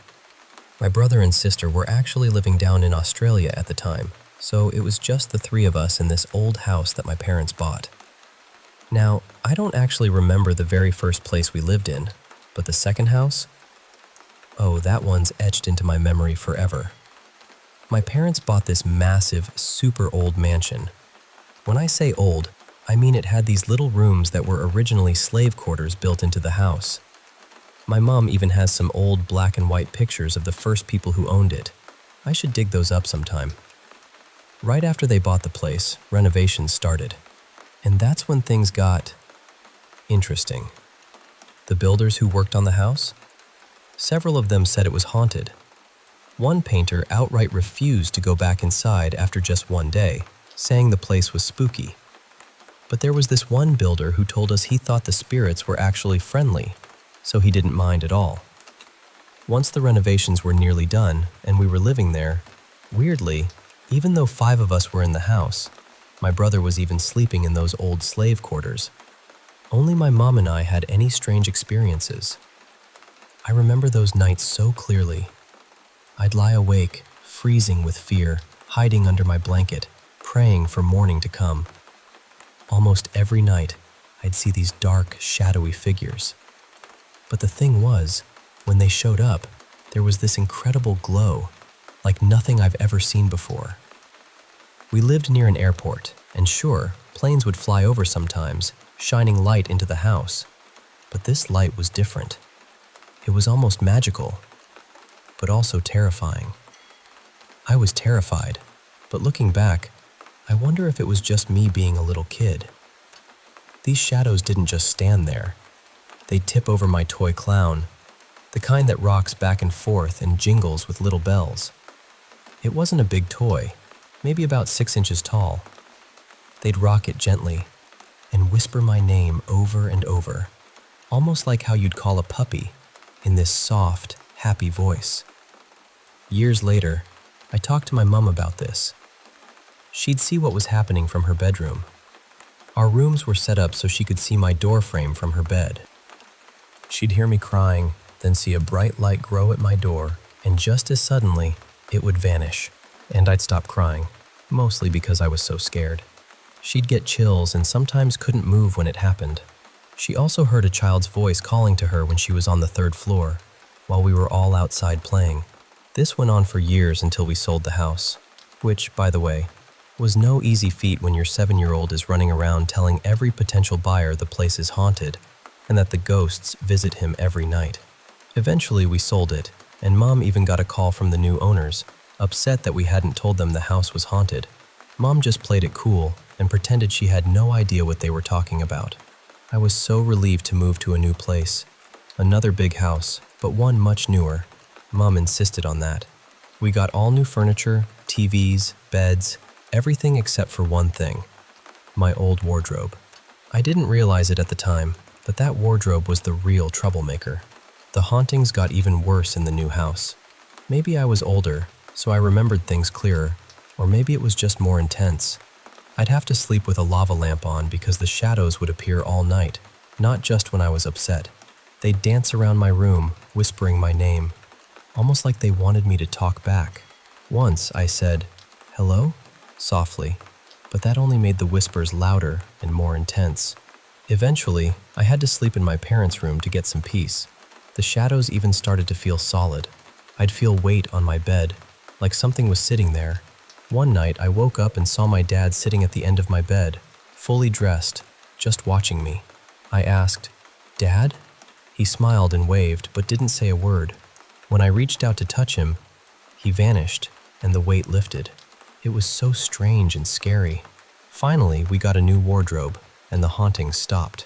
It's funny how something as simple as a piece of furniture could have such a hold. Since then, I've had lots more paranormal experiences, but those early years in those 2 houses really shaped how I see the world. It's a little scary sometimes, but also kind of amazing.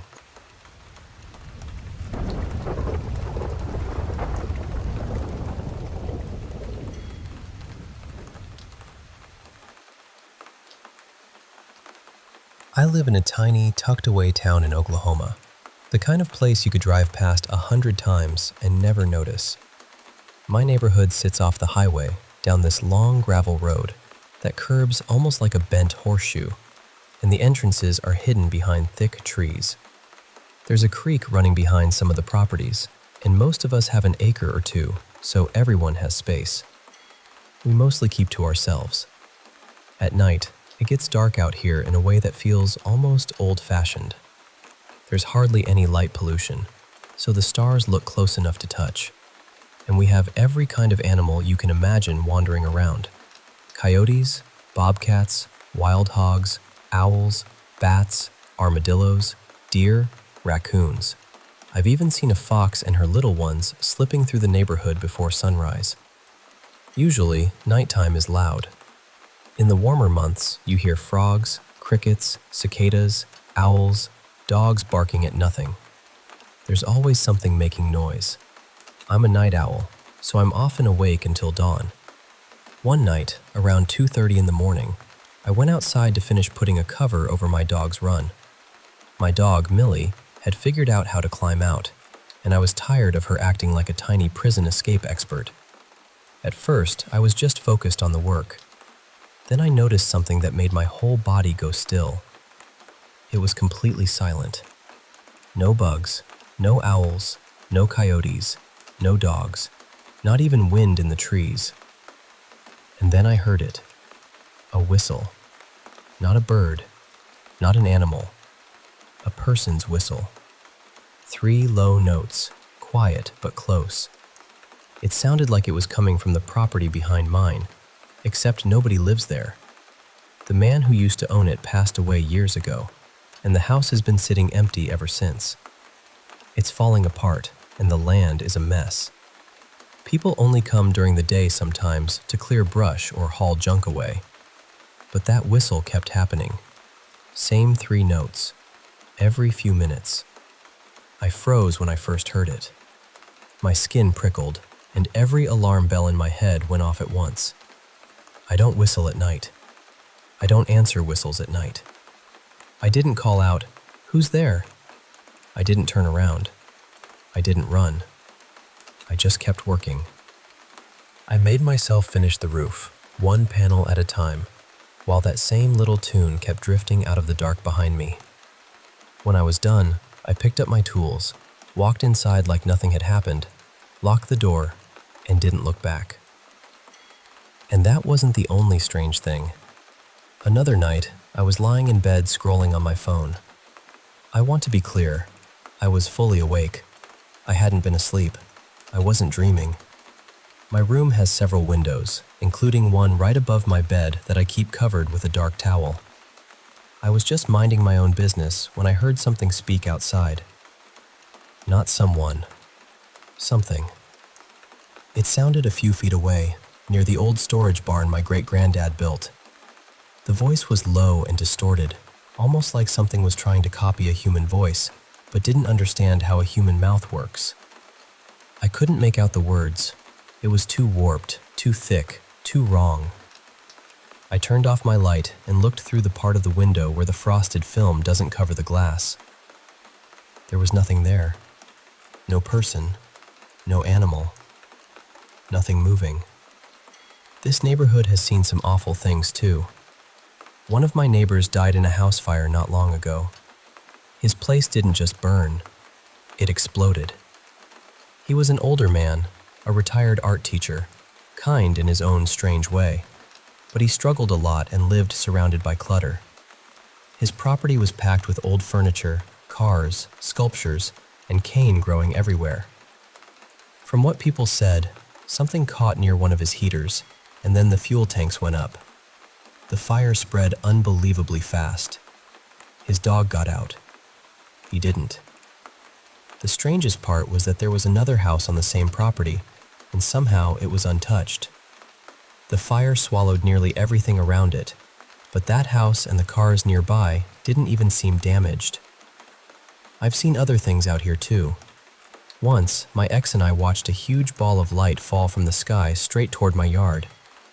We both ran outside to see where it landed, but there was nothing. No impact, no smoke, no sound. Nobody else nearby mentioned seeing it. I know how all of this sounds, I really do. But when these things happened, I was awake, clear-headed, and aware of what was real. A lot has happened on this land. Good people have lived here. Bad people too. People have died here. Animals have suffered here. I don't know if any of that connects to what I've experienced. What I do know is that I don't want to interact with whatever is out there. I don't answer it. I don't follow it. I don't whistle back. I just want my home to feel peaceful again, and some nights, when everything outside goes quiet all at once, I can't shake the feeling that something is waiting in the dark, hoping I'll come looking.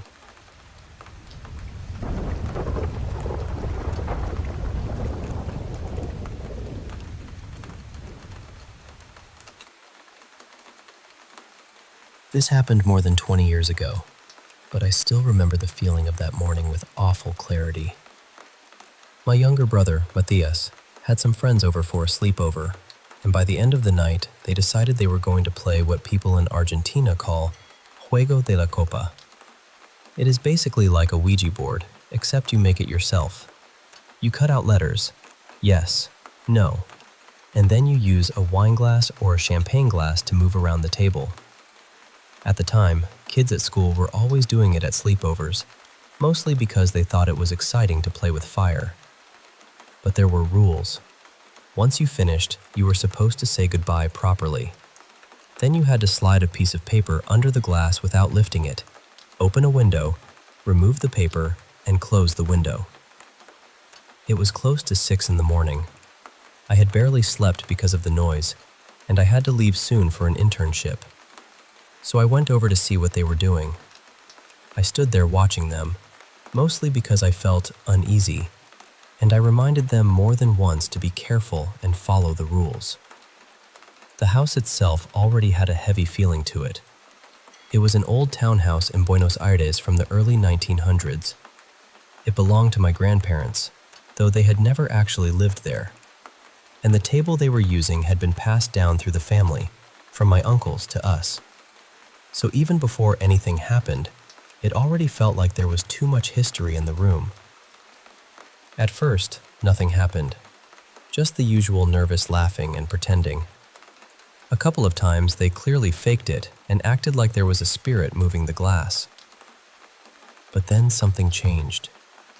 The glass started moving differently, stronger, faster, randomly but with force. Everyone immediately began accusing each other of pushing it, but I could hear it in their voices. They were scared. Whatever was moving the glass refused to give a name. It only said it was a woman, and with every question, it seemed to get more aggressive. One of the common questions people ask is whether the spirit dislikes anyone at the table. The glass shot straight toward my brother. That was when I had to leave. Before I went, I told them to say goodbye and do everything properly. Matthias knew the rules. They were around 15, old enough to understand that they should not mess around with it. But they didn't listen. They just lifted the glass and went to bed. About a week later, strange things started happening in the house. Doors opened on their own. Floorboards creaked like someone was walking through the rooms, but nobody was there. Objects shifted, fell, or moved without explanation. My siblings were terrified, and honestly, so was I. They told my parents, but my father could deny rain while standing in a storm, and my mother was even worse when it came to pretending nothing was wrong. Then the television started acting up. They would change channels in a strange pattern. 1, 3, 5, 7, 9. Always odd numbers. My mother insisted the TVs were just broken, but we knew better. Then they began turning on and off by themselves. It felt like whatever was in the house was getting bolder. A couple of times, I saw someone standing in the kitchen through another window. She had her back to me, long, dark, curly hair, and a white top. Then she started to turn. I screamed. When I looked again, no one was there. There was also a computer room with a door that led to a balcony. That door was always locked and permanently shut. One day, without me noticing, it opened completely. The whole thing started near the end of 2004 and went on until March of 2006. And by the end, it was no longer just strange. It was horror movie bad. One night, something sat on my bed. I felt the mattress dip. Then I felt something touching my leg, slowly making circles on it. I nearly fainted, but somehow I began praying. My siblings had their own experiences too. They said they felt someone pushing their beds, or sitting on them, or moving around their rooms when no one else was there. The faucets would turn on by themselves. Once, the kitchen faucet started running while I was on the phone with a friend, and she heard it. That was the first time someone outside the house witnessed anything. Another time, a friend came to visit. When we got back, the faucet near the entrance was completely open. I thought my parents had returned from the countryside, but they hadn't. It had opened on its own. Over time, I began to notice that whatever was there seemed to react to emotional moments in the house. If there was tension, sadness, fear, or conflict, things would get worse. And then came the worst moment. My brother was watching TV one night when the power went out, but somehow the television turned itself back on. The screen was incredibly bright, and across it there was a dark shape moving from one side to the other. It kept passing back and forth, never stopping, as if it knew he was watching. Matthias was so frightened he could barely move. Around that time, he was dating a girl whose father was very spiritual. He told the man what had been happening in the house. The man said he would check what was going on, whatever that meant. Later, he said there was someone trapped there, and that she was becoming stronger. He promised he would get rid of her. A few days later, something in the house changed. I do not know how else to explain it. It felt lighter, quieter, peaceful in a way it had not felt for a long time. He told my brother she was gone. And she was. Years later, my nephews once mentioned that they wanted to play with a Ouija board. My brother practically shouted at them that he would kill them if they ever did. I think some memories never really fade.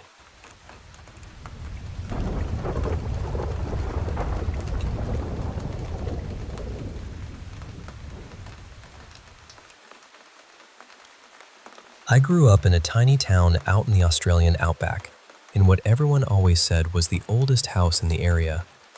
It was one of those sturdy old brick places that felt like it had soaked up every bit of heat, dust, silence, and memory the land had to offer. The family who built it had an indigenous Australian woman named Mara who helped raise their children. From what I was always told, she wasn't treated like hired help. She was loved. She was part of the household, part of the family in the way people remember long after someone is gone. But something terrible happened to her. She was murdered, and people around town still say she never really left. The local indigenous families in the area won't come near the house, even now. Not out of disrespect, I don't think. More like they know something about that place that the rest of us only brush up against. The strange part is, my bedroom growing up used to be hers, and things happened in that room all the time. My door would slowly open by itself while I was sitting there watching it. Not a little creak from a draft. I mean, it would open like someone was standing on the other side and gently pushing it. Our dog would stare into one empty corner of the room, wagging his tail like someone he knew was standing there. He never acted scared. He acted happy, like he was being greeted. As a kid, of course it frightened me sometimes. I'd lie there in the dark with my blanket pulled right up under my chin, listening for every tiny sound. But the funny thing is, it also comforted me. I never felt completely alone in that room. I imagined Mara was there, quiet, watchful, not trying to scare me, just existing alongside us. Now I'm grown, but I still go back to visit my dad. He lives in the house on his own, and he is not a superstitious man. Truly, he is the last person who would ever dramatize anything. If a noise happens, he'll blame plumbing, possums, old timber, loose hinges, anything practical before he'd say the word ghost. But lately, even he has started bringing things up. Cupboard doors open when nobody has touched them. Footsteps from rooms that should be empty. Knocking from the back of the house. The dog still staring at corners, wagging his tail at nothing. We always try to blame the house, except it's not some flimsy wooden shack groaning in the wind. It's solid brick, heavy, stubborn, built to last. A few months ago, we were sitting in the living room watching TV. The dog was asleep on the floor, completely out of it. We paused the show to talk for a minute, and right in the middle of our conversation, I heard a woman cough from the back of the house. Clear as anything. My dad didn't hear it, but I froze. We both went quiet, just sitting there, waiting. Then the dog suddenly jolted awake and started growling toward the hallway. That was enough for my dad. He grabbed a flashlight and went through the house, then outside, checking the property. He came back with nothing. No one there. no explanation. When he sat back down, he said, very calmly, "That'll be her." I thought he was joking at first. Then he told me that whenever something strange happens in the house, every single cabinet door is open by morning. I laughed it off. I told myself he was trying to scare me. But I woke up early the next morning and walked into the kitchen. Every cabinet door was open. Every single one. I still tried to convince myself it was a prank because, honestly, that was easier. The next day, we were doing renovations in the kitchen. The house had barely been changed since it was built, so even small updates felt like we were disturbing something old and settled. We installed a sliding ranch-style door between the kitchen and the living room. That night, we went to bed. Sometime in the early hours, we woke to this loud slapping sound, over and over. It was the new door hitting the wall it slid against. My dad got up, thinking maybe the windows were open and a breeze was moving it. But outside, the air was completely still. Not even a whisper of wind. And the door wasn't loose either. It was open and sitting snug against the wall. For it to make that sound, someone would have had to lift it or shove it back and forth. We couldn't explain it. The next morning, we walked into the kitchen. Every cabinet door was open again. My dad looked at me and said, "She must not like the door." So we took it down. And since then, nothing strange has happened. People always get freaked out when I tell them this. They say things like, "How could you live there?" or "I'm never coming over." But I don't feel that way about it. Knowing she's there has brought me a strange kind of peace. I don't really get scared by paranormal stories anymore, because to me, it doesn't feel like horror. It feels more like sharing space with someone who was there long before me, someone who still has a say in the house. So we respect that. If Mara doesn't like the door goes. At this point, she feels less like a ghost and more like a quiet roommate. And honestly, I think that old house belongs to her as much as it belongs to us.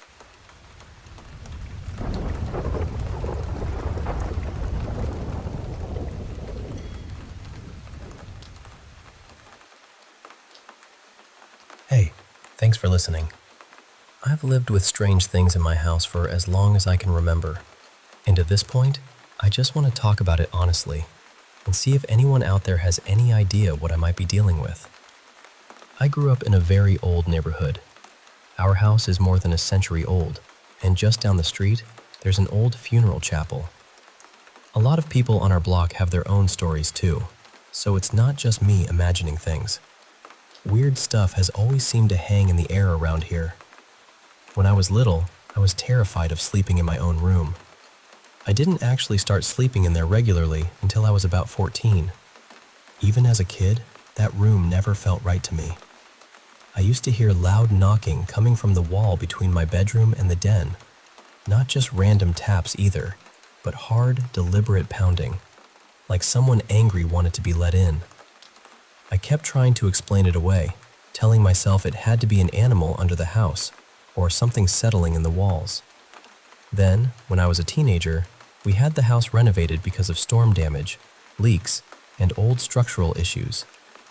My room got completely redone with fresh paint, new furniture, everything. While the work was going on, a couple of the workers told us they kept seeing a woman standing up in the attic, just watching them from above. Every time they went to check, nobody was there. They also said tools would go missing, only to turn up shoved under piles of material, and a few pieces of equipment were found damaged for no clear reason. I tried not to think too much about it, but it stuck with me. A few months after I finally started sleeping in that room, something happened that I still can't explain. One night, I heard what sounded like footsteps. I had a fan running, so at first I thought maybe the sound was just blending in with it somehow. But then I felt the mattress shift, like something had sat down on the bed. A little later, it felt like whatever it was actually laid down behind me. Then I felt slow circles being traced across my back. I froze. I was absolutely terrified. After that, I slept in my mom's room for days. Later on, something even worse happened. I woke up one night feeling something wrap around my ankle and yank hard. It happened so suddenly that I jerked my leg back on instinct. The same thing happened again another time. Both times it felt forceful, and afterward, I had bruises. That's part of why it's hard for me to brush any of this off. I've also had episodes of sleep paralysis, especially when I fall asleep on my back. I never really see a face or a clear figure, but I always feel like something is there, watching me. Sometimes it feels like it's moving around the bed. Sometimes I can feel the blanket shift or the mattress dip like something is sitting beside me. One time, it felt like it leaned over me with both hands pressed down near my shoulders. I couldn't move, couldn't speak properly, just barely whisper. The only thing that seems to break it is when I force myself to say the name of Jesus over and over until I can move again. What unsettled me most was that it happened once when I was away from home at a church retreat, which made me wonder whether whatever this is might not be tied only to the house. Lately, I've started playing Christian music softly through the house because it brings me some comfort. I've also noticed these things seem to happen more often in the fall, especially close to Halloween. Around Christmas, everything usually feels quieter, calmer, almost like the house can finally breathe.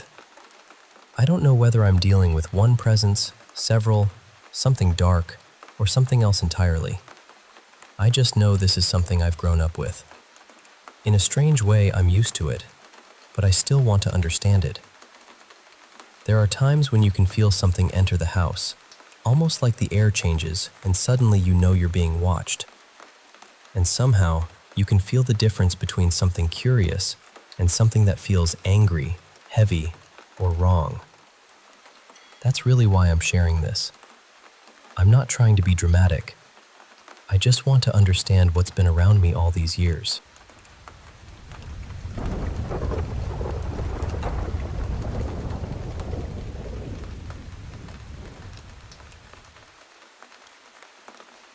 So, let me tell you something that really unsettled me.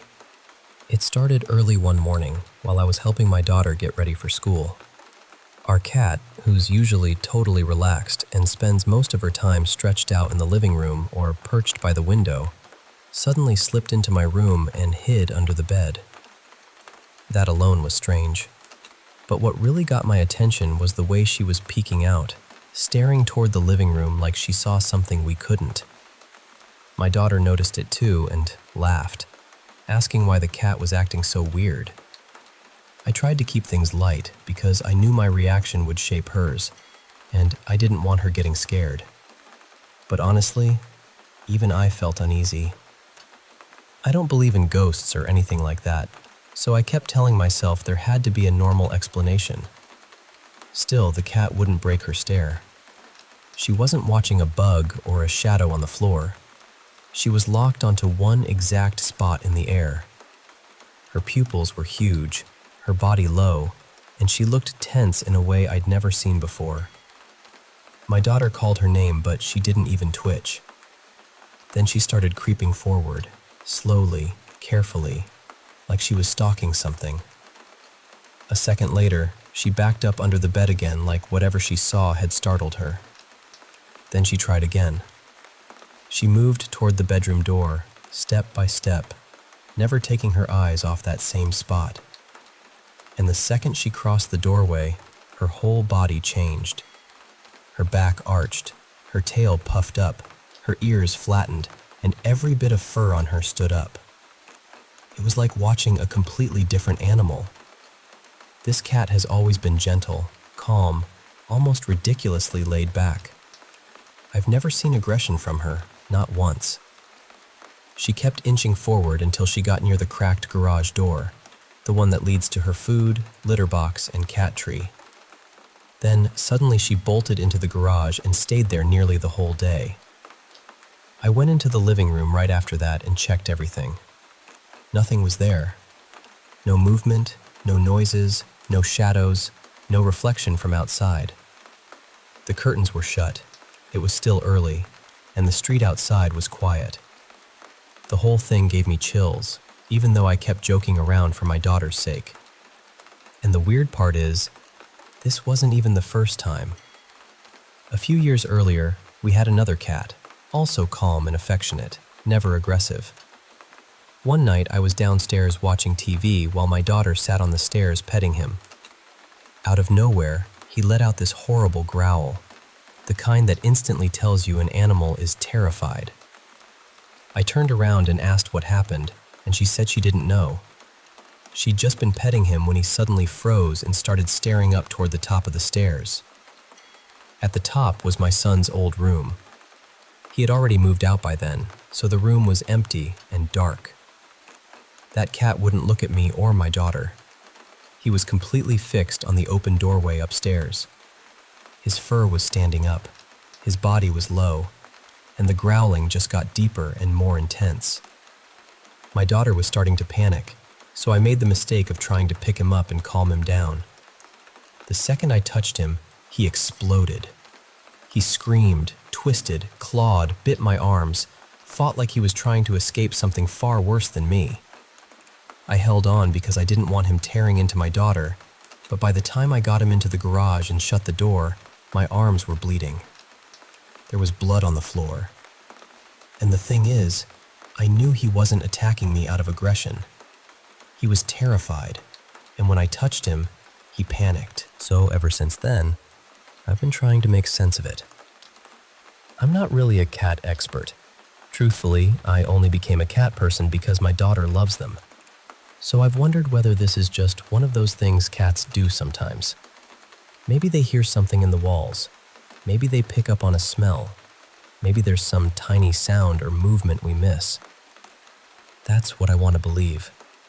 But then I think about the other things that have happened in this house. Back when my son still lived here, I used to wake up in the middle of the night to a loud thud from the ceiling above my room, like something heavy had been dropped in his bedroom. Every time I ran upstairs, he'd be asleep in bed. After he moved out, those bangs stopped. When my daughter was little, she'd sometimes wake up screaming, and I'd find 3 thin scratches on her back that looked almost like fingernail marks. The same thing used to happen to my son, too. I never found a real explanation for that. She slept in a crib right next to me, and there was no obvious reason for those marks to appear. Even now, at 9 years old, my daughter will sometimes say she thought she saw a person out of the corner of her eye, or heard breathing behind her. Then she shrugs it off and says it's probably just her imagination, because that's what I've always taught her to think. And even with all of that, I still don't walk around feeling like the house is haunted. I've never felt a presence here. I've never been scared to be alone, never felt watched, never had that heavy feeling people talk about. Most of the time, the house feels completely normal. But then there's one more detail that keeps creeping back into my mind. When I first rented this place, my landlady told me she had lost her son to suicide. I offered my condolences, of course, but I never asked questions. It felt too personal, too painful. She had lived in this house for years and told me she loved it, which makes me wonder why she moved out and decided to rent it instead of staying. Later, she once mentioned that her son used to sneak out through his bedroom window, and the only upstairs bedroom where that would have been possible is the room my son used to sleep in, the same room above mine, the same area where I used to hear those unexplained bangs. So now, even though I still lean toward logic, I can't help connecting the dots.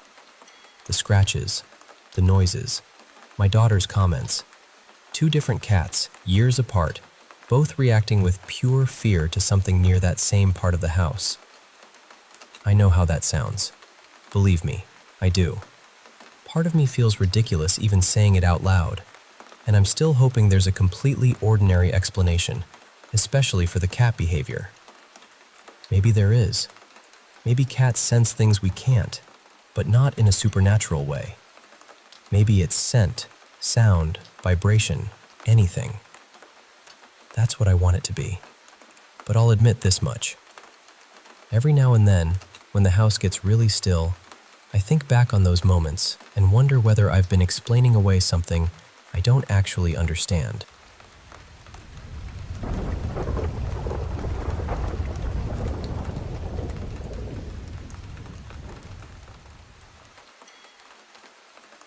So, this all happened a few months ago, and I still carry it with me every day.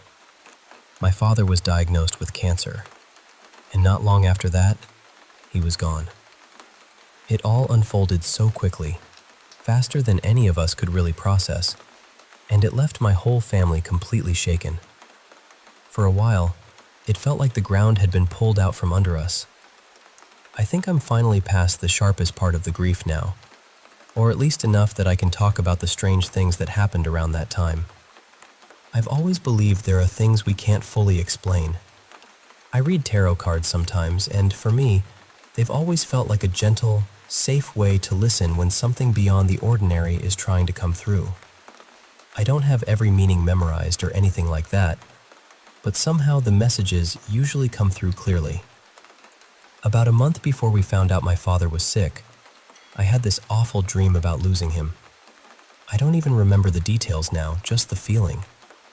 I woke up suddenly and started crying right away, like my body already knew something my mind didn't. At the time, I told myself it was just a nightmare. But then he started having a lot of pain, and after test, we learned it was cancer. The doctors were reassuring us, saying he was going to pull through, but deep down, I had this heavy feeling that he wouldn't.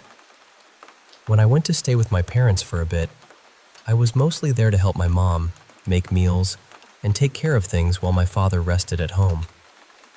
One day he woke up on the sofa and told us he dreamed about his own mother, my grandmother, who had passed years earlier. He said she was standing in the room with us, just watching him quietly. She didn't speak. She was simply there. And the moment he told us, that same feeling came over me again. I can't explain it, but I knew what it meant. The day before he died, I dreamed about him one more time. In the dream, we drove together to a quiet shore. The water was calm, and he stepped into a small wooden boat. He looked peaceful. Just as he was about to drift away, I woke up. Even now, I believe that was his way of saying goodbye. After he passed, I picked up my tarot deck and asked if he had a message for me. While I was shuffling, one card slipped out and landed face up, almost carefully, right in front of me. It was Temperance. And honestly, the message behind it felt almost irritatingly familiar, because it sounded exactly like something my father would have told me. Stay steady. Breathe.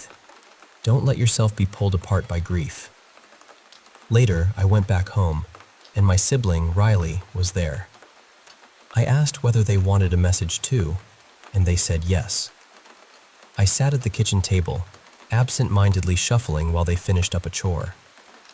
I must have been doing it for several minutes, just talking with my aunt, waiting. Nothing happened the whole time. Not one card fell. Then the second Riley walked up to the table, one single card jumped out and landed face up right near them. Temperance. The exact same card. And that, more than anything, felt like my father. He was such a practical, fair-minded person that part of me laughed through my tears, thinking he probably sent us the same card on purpose, so neither of us could claim we got the better message. I still miss him terribly. My mother is still carrying so much pain too. But even with all of that, I'm grateful I have these moments. I'm grateful I have this story. I'm not asking anyone to explain it, and I'm not trying to convince anyone of anything. I just know what it felt like. And wherever he is now, I hope he knows I heard him.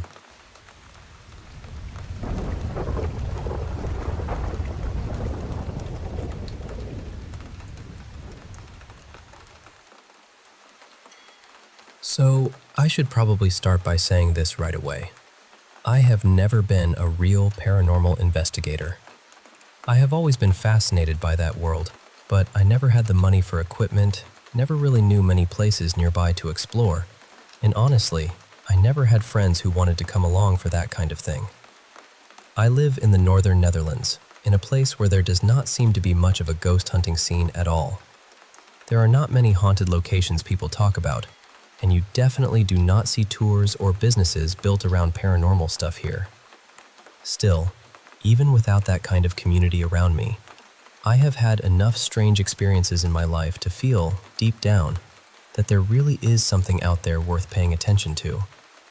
I could share those stories another time, because while they may not sound dramatic compared to famous haunted places, they felt incredibly real to me and to the people who were there with me.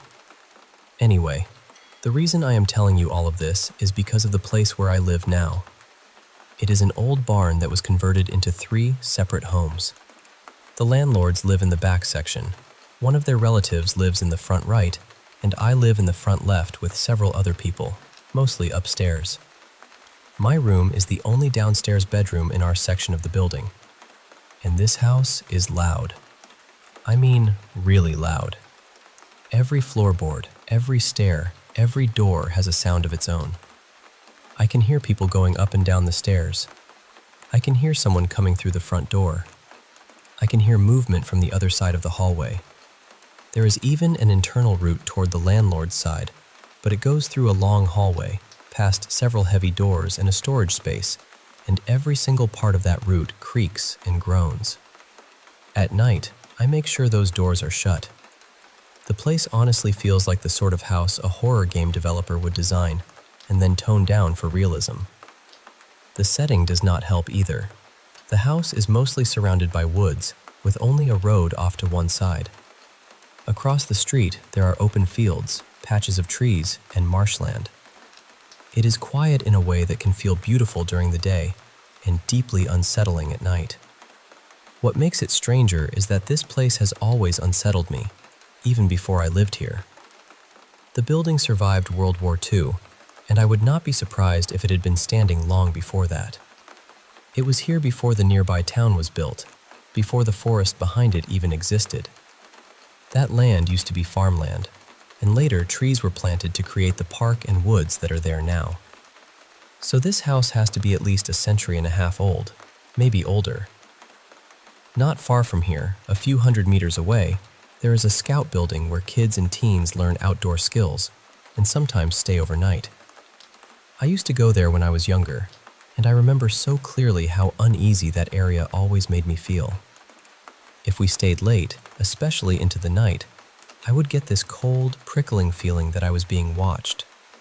There were no large wild animals around, nothing that should have explained it.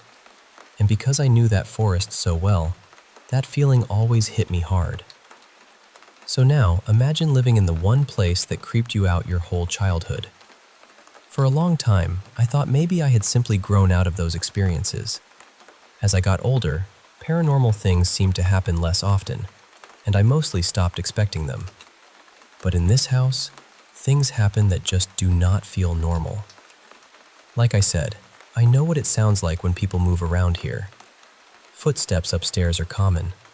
Doors opening and closing are common. With so many people living nearby, it would be easy to dismiss almost anything. But there are moments that do not fit. It is not just the lights either. Sometimes the fridge door is left hanging open, and again, no one else is downstairs. I have even tested whether someone could sneak down quietly enough to avoid being heard, and honestly, I do not think it is possible. I can hear the cat padding around upstairs. I can hear him coming down the stairs. So a person making it through that space in total silence just does not make sense to me. And then there is the piano. There is a piano standing just across from that little hallway window near my room. Very occasionally, and always when the house is quiet, I hear it being played. Not a song exactly. Not random smashing of keys either. Just single notes, carefully pressed, one at a time, as though someone is trying out sounds they already know. It feels deliberate. That is what unsettles me most. Whenever I look through the window, I do not see anyone. The glass is too unclear to make out details, but I would still notice movement if somebody were standing there. And whenever I open my door and actually check, there is no one at the piano. The strangest part is that I am not the only one who has heard it. People who lived here before me have talked about the ghost piano too. Sometimes they hear it when I do not, even when I am awake in bed at the same time. That only makes it feel more mysterious, like whatever is happening does not reveal itself the same way to everyone. Even the cat seems uneasy about that hallway. He avoids it most of the time. He sleeps in different housemates' rooms all the time, but in nearly 10 months, he has only slept in mine once. Usually he only comes into my room briefly because I have a door leading outside. So that is where I am at. I really do think something is going on here. And recently, I got 3 pet rats. Since they are active at night, I started wondering whether they might react to whatever this is. People always talk about cats sensing things, but I have never heard much about rats in that context. So now I keep wondering whether they might notice something before I do, or whether their behavior could tell me when the house is active. That is really why I am sharing all of this with you. I do not know exactly what is in this house, but I know it does not feel empty. And now I am left wondering whether these little animals might end up noticing the unseen before I can.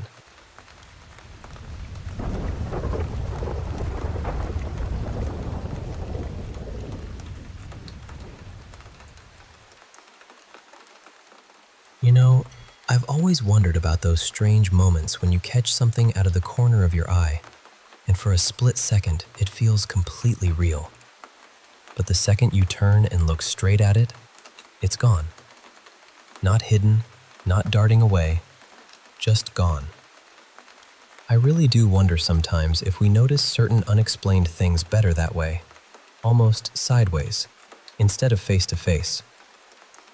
I'm 60 now, and until recently, this had only happened to me one other time in my whole life. I was about 11, maybe 12, and my sister and I were at home waiting for our friend Lila to come over from across the street. She had called and said she'd be over in a few minutes, so we were expecting her.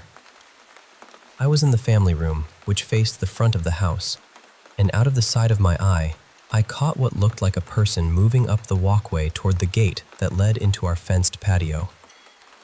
It looked so clear in that quick glance, just a human shape coming right up to the entrance. I got excited and jumped up right away because I thought I'd beat her to the gate and surprise her. I rushed out through the sliding screen door, pulled the gate open, and started to say, "Hi, Lila." And then I stopped. There was nobody there. I just stood there frozen, looking one way and then the other, completely confused. There was nowhere she could have gone that fast, not without me seeing her. My dad had been sitting in the family room too, and he'd noticed someone as well. When I came back inside, I told him no one was there. At first, he said he thought he'd seen her too, but then he brushed it off. He was never the kind of person who liked talking about anything spooky, so I could tell he didn't want to lean into it. After that, nothing like it happened again for decades. Then, just recently, it happened a second time. My husband and I have been clearing out my mother's house since she passed away last winter. One afternoon, I stepped outside to check the side walkway along the front of the house because I wanted to look at the deck. A handyman and his helper had cleaned the roof a few days earlier, and branches and bits of debris had fallen onto it. The deck sits above the lowered garage area, and as I was walking and glancing downward, I caught this quick, dark shape from the corner of my eye. It was small, fast, and low to the ground. My first thought was that it must have been a black squirrel, maybe even a bird hopping out of sight. It moved behind a wall near the family room window. So naturally, I walked faster to get a look, fully expecting to see it. That's the part that gets me. I wasn't guessing. I was sure I was about to find some little animal there.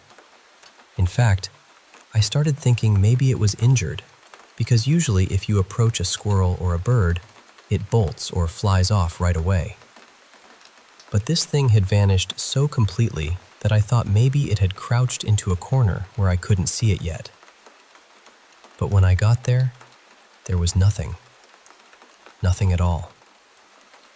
No animal, no movement, no place it could have slipped into. No gap, no opening, no crack where anything could have hidden. It should have been there, and it just wasn't. And honestly, that's the part that stays with me. That feeling when you expect, with total confidence, to see something right there in front of you.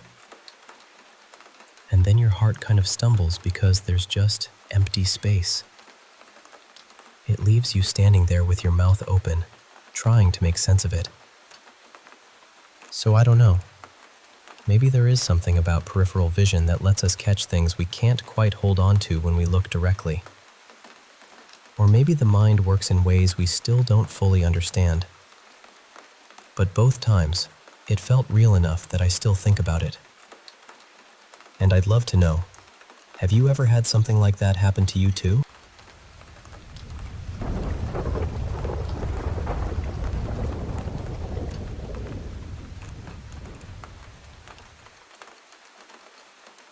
So this happened about 8 years after my granddad passed, and honestly, I still can't stop thinking about it. The other day, I was wandering through this quirky little market with my roommate. You know the kind of place. Lots of unusual stalls, handmade things, crystals, incense, all that. Then I spotted this one booth with a really mystical vibe. They were selling tarot decks, spell books, oils, perfumes, and even spirit boards. I was immediately drawn in. What really caught my attention was that they also offered psychic and medium readings. I've always had this deep curiosity about connecting with people who've passed on, especially my granddad. Ever since he died, I've felt like he's still around in some way. I've dreamed about him a few times over the years, and lately he'd been on my mind more than usual. I couldn't really explain why. I ended up speaking to a young woman at the stall and asking about booking a medium reading.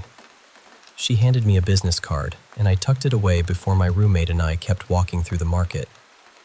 A little while later, we passed by this older woman who had also been in that same stall while I was there. She suddenly stopped me and asked, "Has someone close to you passed away?" I told her, "Not recently, no, but yes, someone has." Then she looked at me and said, very calmly, "Someone is with you.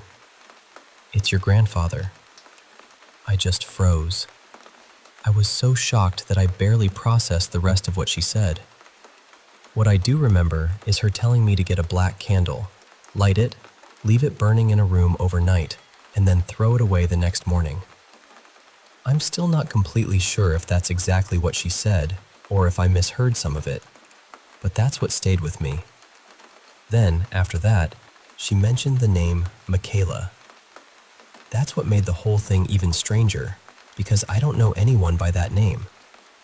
She warned me there was dark energy around it, told me to be careful, and said something about a dark cloud.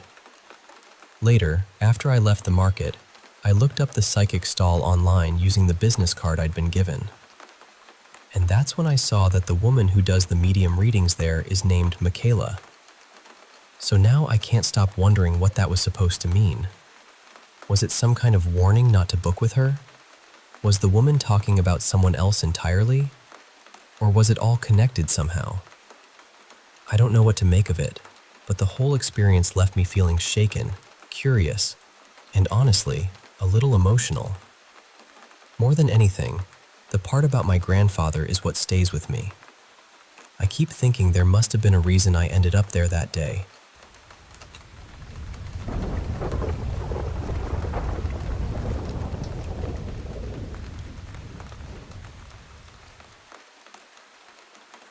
Lately, I've been tucked away at my grandmother's place, pretty much on my own, studying for the MCAT and getting ready to leave for an Ivy League master's program.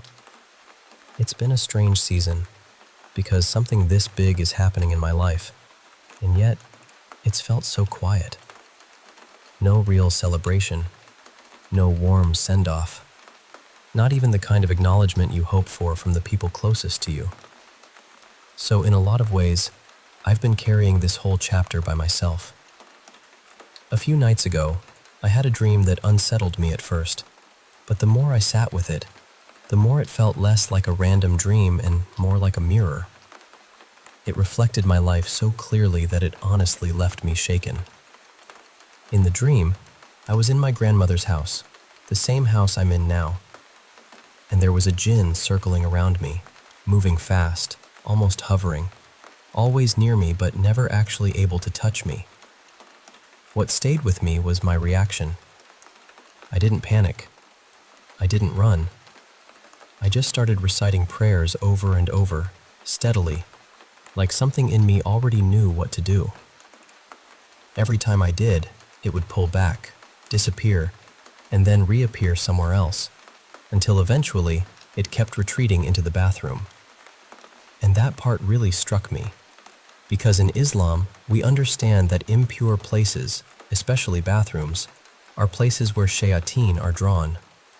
So it didn't feel like it was hiding out of power.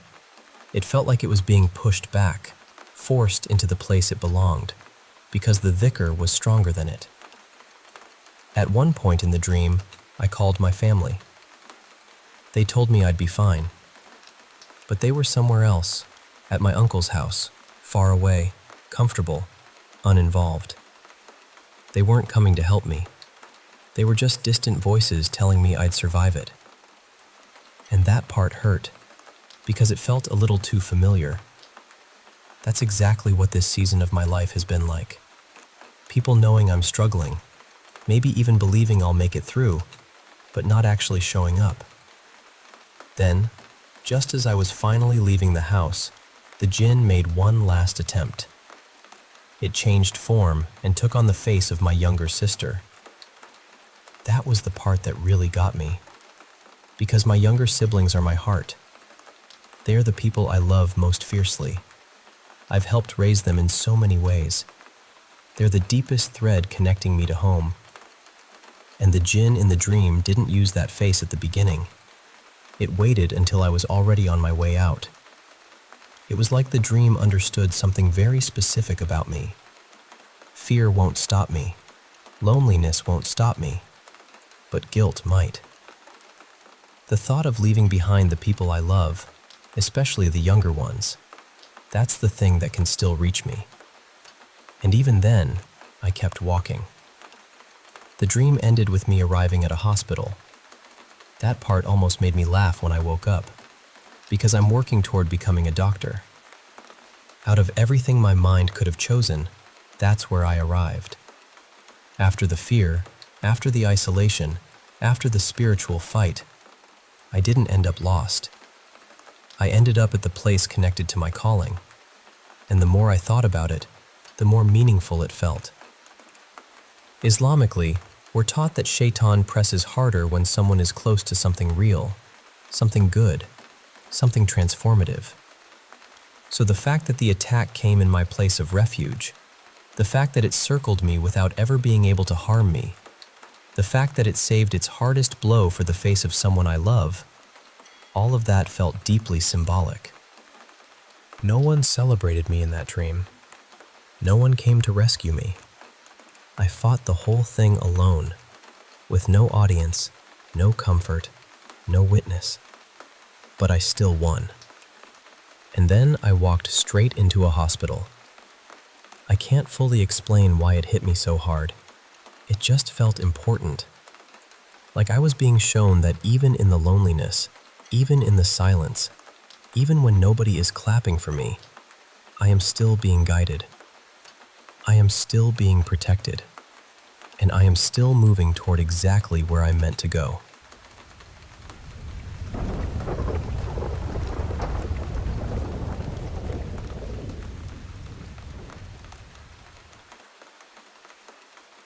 I want to tell you about something that's been happening in my grand's house, because, honestly, I still can't make sense of it. She's gone into hospital recently, and it's very likely she won't be coming back home. If she does leave hospital, it'll probably be to palliative care. So as you can imagine, it's been a really heavy, emotional time for all of us. Because of that, my aunt, my mom, and my dad have been taking turns staying at her house. Just keeping an eye on things, being there, making sure the place still feels lived in. In the sitting room, my gran has this little glass bowl on a side table where she always kept sweets. The first person to stay there alone was my aunt. She told us that every time she filled the bowl with wrapped boiled sweets before bed, they were gone by the next morning. Completely gone. Not just a few missing, all of them. Wrappers too. It happened more than once, so she started trying to rule things out. At one point, she even draped bits of cotton across the doorways because she wondered if she might somehow be getting up in her sleep and doing it without realizing. But the cotton stayed undisturbed, and the sweets still disappeared. Then my mom stayed there on her own and decided to try the same thing. Exactly the same thing happened to her. She actually took a photo of the bowl at night and another one the next morning, just so nobody could say she'd imagined it. After that, it was my dad's turn. And my dad is the most practical, skeptical person I know. He doesn't jump to wild conclusions, ever. He was a little uneasy about trying it, but he still did. I was there when he placed the sweets in the bowl, and I even helped him arrange them. By morning, they were gone again. Every single one. Wrappers and all. And that's why I'm telling you this, because I genuinely do not know what to think. There's no sign of pests in the house, at least none that we know of. And even if there were, it still wouldn't explain why something would keep going specifically for those sweets in that one bowl, when there are other snacks and treats elsewhere in the house. What makes it feel even stranger is the history of that place. 3 members of my family died in that house. No one else has, as far as we know. My grandparents bought it new back in the 1950s, so it isn't like there's some long, unknown history attached to it. Just ours. And every one of those people was kind, loving, and deeply family-oriented. Apparently, my dad's step-granddad, who died there when my dad was in his early 20s, had a real sweet tooth. He absolutely loved sweets. And I keep wondering, in this quiet little corner of my mind, whether, if it is something paranormal, maybe it isn't meant to frighten anyone. Maybe it's the opposite. Maybe it's meant as a distraction or a strange little comfort during a time that's otherwise full of grief and worry. There's one detail that really sticks with me too. When my aunt put sweets in the bowl and then left the house, and my dad stayed there afterward, the sweets didn't disappear during his stay. They only seemed to vanish when the person who placed them there was the one spending the night. That's the part I can't stop thinking about. It almost feels like there are conditions to it. Like the sweets have to be given by the person staying there. Almost like it only works if it's some kind of offering.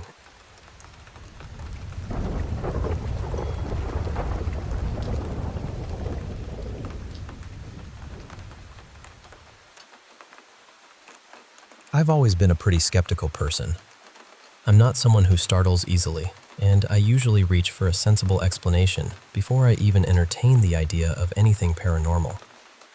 But there's one experience from about 15 years ago that still stays with me, and no matter how many times I've turned it over in my mind, I've never been able to explain it away. I was 19 then, expecting my first child, and I just moved into my first home with my partner. The house was incredibly old, a creaky old Tudor place with a strange, almost maze-like layout. The staircase sat right in the middle of the house, and upstairs split off in 2 different directions. To get to the bathroom, you had to walk straight through our bedroom. The whole place had a heavy kind of atmosphere to it, though at the time I told myself that was just part of living somewhere with so much history. From the start, there were little things that felt odd. Our cats would sit in the downstairs hallway and stare at nothing, completely fixed on some point we couldn't see. Sometimes they'd hiss or suddenly bolt like something had spooked them. Doors would ease open by themselves with a long creak. I explained it all away. Drafts, old wood, loose latches. I didn't want to make more of it than that. One evening, though, the cats were especially unsettled. They were both focused on the hallway again, tense and alert, like they were watching someone standing there. I remember feeling that quiet little twist of unease in my stomach, but I ignored it and carried on with the night. Later on, my partner and I went upstairs to get ready for bed. We were both in the bathroom together, brushing our teeth, washing our faces, doing all the ordinary bedtime things. Nothing seemed unusual, nothing felt out of place. We got into bed, and a little while later, maybe 10 minutes or so, I remembered I'd forgotten to refill the water bottle I kept beside me at night. So I got up and went back into the bathroom. The second I stepped inside, I saw it. There was a small puddle on the floor that looked exactly like fresh blood. I just froze. It hadn't been there before. I know that with absolute certainty because we had both been standing in that room only minutes earlier. There is no way either of us could have missed it. My first thought was that it must have come from me somehow, so I checked myself straight away, but there was nothing. No cut, no scratch, nothing at all. I called for my partner, and we checked him too. Then we checked the cats. Nothing. No injuries, no sign of bleeding, nothing that could account for what we were seeing. Whatever it was had simply appeared in that room in less than 10 minutes. We cleaned it up because what else do you do? But I remember lying awake afterward, deeply unsettled, trying to reason it out.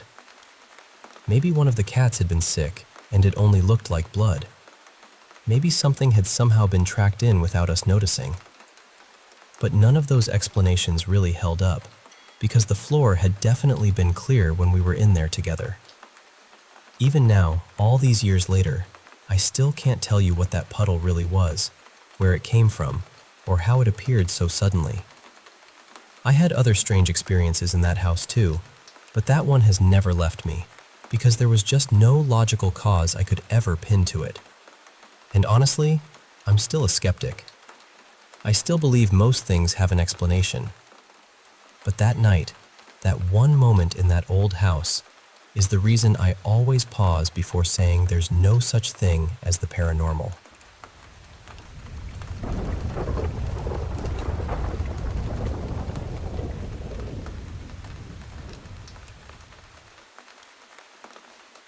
So I want to tell you about what happened to me and my siblings in this house we lived in when I was a kid. I should mention this first because it matters to how I understand everything.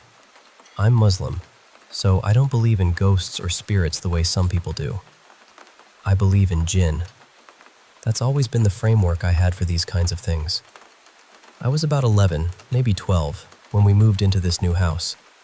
It had 3 floors, and the top floor was more like a rooftop level with high walls around it, which is pretty common in a lot of Middle Eastern homes.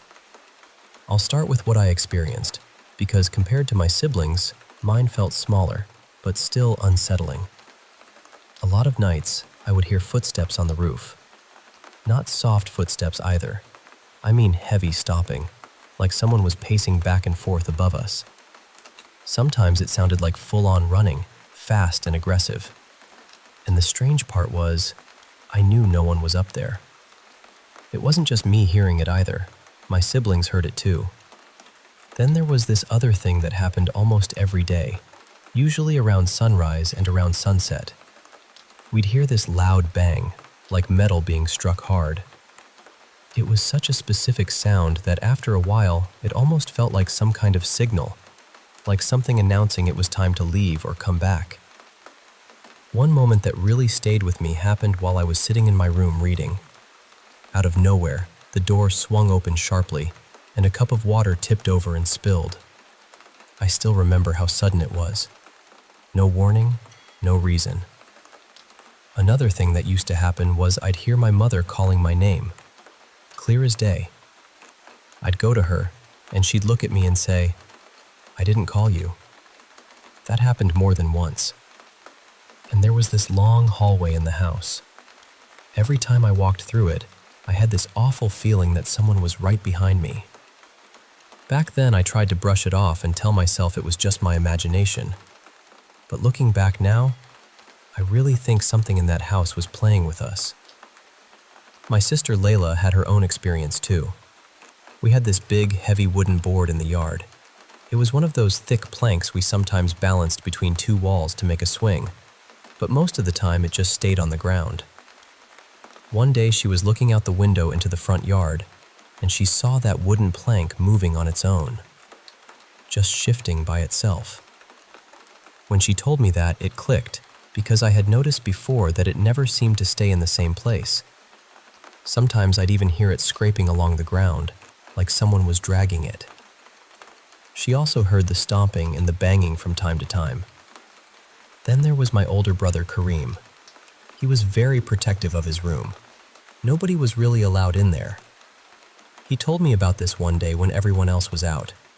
He went into his room, plugged in the TV, watched it for a while, and when he finished, he unplugged it and closed the door behind him. But as he was walking away, he heard the TV come back on. He said he didn't stop to investigate. He just ran straight out of the house and into the street. My other brother had one of the scariest experiences of all. He usually slept in the guest room out in the front part of the house. One night, he woke up around 2 or 3 in the morning and saw what he described as a baby's head floating toward him. Even repeating that now feels disturbing. He said he panicked so badly, he jumped from one side of the room to the other, then ran outside and stayed in the street until sunrise because he was too terrified to go back in. We lived in that house for about 5 years. And honestly, I'm sure even more happened there than what I've told you. These are just the things we still remember. Sometimes I wonder whether we forgot the rest naturally, or whether some part of us just doesn't want to remember.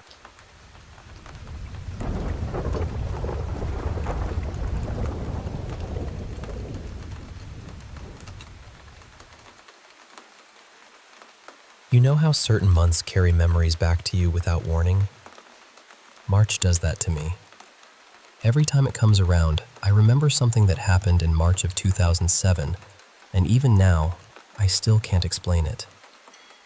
Back then, the 3 of us used to study together all the time. 2 of my friends were cousins, and the house we studied in belonged to their family. It was usually empty, so it became our quiet little place for exam prep. Nothing fancy, just a plain old house with 2 rooms, a wide hall in the middle, a veranda out front, and a gate that opened onto the road. One night, the 3 of us decided to sleep there after studying late. 2 of us stayed in one room, and the other slept in the second room. I wasn't really asleep. I had this habit of lying awake long after everyone else drifted off, so that night I was just lying there with my eyes shut, half listening to the silence. Sometime after midnight, I heard footsteps in the hall. At first, I told myself it was nothing, just ordinary footsteps. But then the sound changed. It turned into this strange, light, skipping noise, almost like a small child hopping around. What made it worse was the sound itself. It had that soft squeak to it, like those little sandals kids wear, the kind that chirp when they walk. The sound crossed the hall slowly, then moved toward the veranda, and then seemed to go outside. But every door had been shut. I stayed completely still under my blanket, my face covered, pretending I was asleep. I was sweating, but I didn't dare move. Then something else happened. I heard the door to the other room open. One of my friends came out. At least, I thought it was him. But he didn't come into my room, and I didn't hear him step outside either. So I lay there thinking, if he's not in his room, and he's not here with us, then where is he? Still, I didn't look. After a little while, I heard him come into my room. Then came the click of the switch, and the light turned on. I could sense someone standing there for a few moments. I don't know how to explain that feeling. But you know when you just know someone is in the room with you? I felt that. I kept my eyes shut. Then the light went off again. A bit later, I heard doors opening, one after another. It sounded like all of them. Then whoever it was went outside. Maybe 15 minutes passed, maybe a little more. Then I heard the same person return. This time I could hear each door being shut again from outside, one by one, carefully, before the footsteps went back into that other room and the door closed. I thought maybe it was over. Maybe I had imagined part of it. Maybe I was just tired. But after some time, the sounds came back. The footsteps again. And that same squeaky, uneven, childlike sound. Only this time, they didn't go out to the veranda. They just stopped. That was somehow worse. The friend sleeping beside me never woke up through any of it. Not once. And somewhere before dawn, I must have finally fallen asleep too. The next morning, I asked my friend where he had gone in the middle of the night. He looked at me like I was the one saying something strange. He told me he had never left his room. Then he said, even if he had been sleepwalking, how would he have opened the doors, switched the light on and off, and moved around like that? That answer stayed with me, and the two friends who were with me that night were related to her.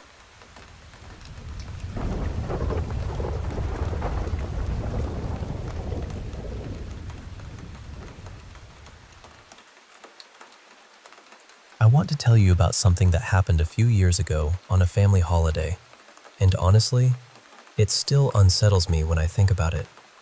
We used to stay in this coastal town all the time. Family friends had a little apartment there, up on a hill, and we'd been visiting for years and years. It was the kind of place that always felt familiar, safe, almost routine. That's probably why what happened stood out so sharply. Nothing even remotely like it had ever happened before. That afternoon, my mom and I had walked down into town to grab some takeaway, and on the way back we were making our way up the hill toward the apartment. It was a normal residential road, houses on both sides, nothing unusual about it. Then I noticed this older woman stepping out from her front gate, maybe 50 yards ahead of us. She just stopped and stared uphill. At first, I didn't think much of it. There were a couple of people walking down toward her, so I assumed she was watching them. But when they passed, she didn't react at all. She just kept staring straight up the road, almost blankly, like she was fixed on something that wasn't there. As my mom and I walked past, she didn't really look at us either. She just stayed in that same strange state. We kept going, and after a few seconds, I turned around to check if she was still doing it. She was. Only now she was waving. Not at us, not at anyone I could see, just waving up the hill at nothing. I remember trying to brush it off. I told myself maybe she was confused, maybe she was elderly and not fully with it. Maybe there was some explanation I just couldn't see. Strange, yes, but explainable. But later that evening is where it got harder to shrug away. It was probably around 8:30, maybe a little later. I'd gone back out with my mom and my sister to head into town again, this time to the local shop. I remember specifically asking if we could avoid that same road because I really didn't want to pass that woman's house again. So we took a different lane. This other route was quieter, with a converted barn house along the way. Outside it, there was a family, 2 teenagers messing around in the yard while their parents stood nearby. As we got close, the mother, younger woman this time, maybe mid-30s, suddenly went completely still and started staring down the lane. It was the exact same kind of stare. Distant, unblinking, like she'd tuned out the world around her. I remember her daughter trying to say something to her, trying to get her attention, and she just didn't respond. She ignored her completely. And right then, I got that horrible feeling in my stomach because it felt too familiar, too specific. We walked past, and once again, I turned around. She was waving. I swear to you, she was waving the same way the first woman had. Calmly, casually, toward a stretch of road where there was nothing to wave at. No person, no open view, nothing. Just a wall, some stonework, and the side of an old building. By then, I was deeply rattled. The odds of seeing two different people in two different places doing the exact same bizarre thing on the same evening, it just got under my skin. It felt staged almost, like reality had glitched for a second and I was the only one noticing. We carried on to the shop, but I couldn't stop thinking about it. I was anxious the whole time, trying to make it make sense. Then, when we came back out, it somehow got even worse. And what bothered me was this. She lived ridiculously close by. She could have walked there in 2 minutes. Why drive? Why stop right beside us instead of parking properly? Why look so thrown when she saw me? None of it made sense. Not separately and definitely not all together. I know there are people who would probably hear this and say there has to be some ordinary explanation. Maybe there is. But when you're the one standing there, watching these moments unfold one after another, it doesn't feel ordinary. It feels wrong. It feels like the world slips half an inch sideways and suddenly nothing lands where it should. That whole night stayed with me for years. It got tangled up with a lot of anxiety I was already carrying, and I think that's part of why it never really left me. Even now, I can still picture those women standing there, staring into empty space, then lifting a hand and waving at something I couldn't see. And I still don't know what to do with that.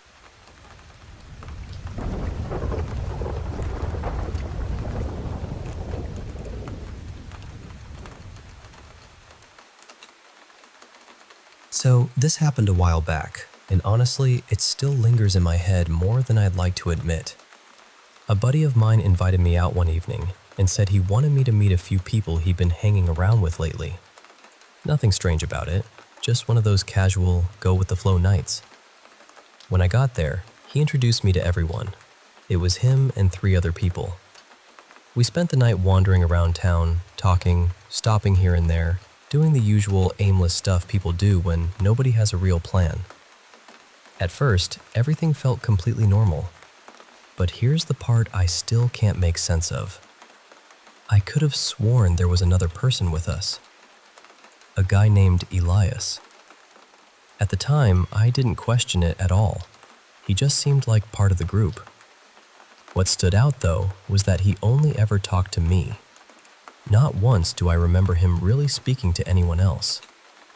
Back then, I just figured maybe he was shy, or maybe he didn't know the others that well yet. But we didn't just exchange a few words. We actually talked. Full conversations. Joking around, making little comments about people passing by, saying random things that made the walk more fun. I remember laughing with him. I remember him being right beside me for most of the night, like he'd been there the whole time. And yet, when I look back on it, I can't remember anyone else acknowledging him. No one answered him, no one looked at him, no one really reacted to him at all. I didn't realize how unsettling that was until the next day. My friend made a group chat so we could all hang out again sometime. I looked at it, and there were only 5 people in it. Me, my friend, and the 3 others he'd introduced me to. So I asked where Elias was. They all looked confused. Nobody knew who I meant. I tried to explain. I described what he looked like, reminded them that he'd been walking with us the whole night, told them about the conversations we'd had. But they just kept saying the same thing. It had only been the 5 of us. My friend even insisted he'd introduce me to everyone who was there. And that's the part I still can't shake. I know what it's like to misremember something small, but you don't just imagine hours of talking to someone. You don't laugh with a person, walk beside them all night, and then find out nobody else even remembers they existed. There were no messages from him, no photos, nothing at all. It was like he had never been there in the first place. What unsettles me most is that he only spoke to me.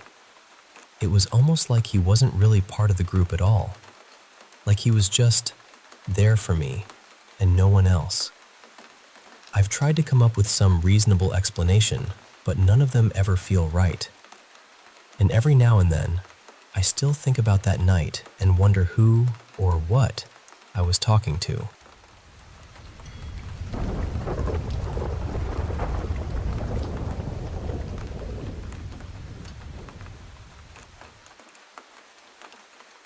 I want to tell you about something that happened when I was a kid, maybe 7 or 8 years old, sometime in the mid-1990s.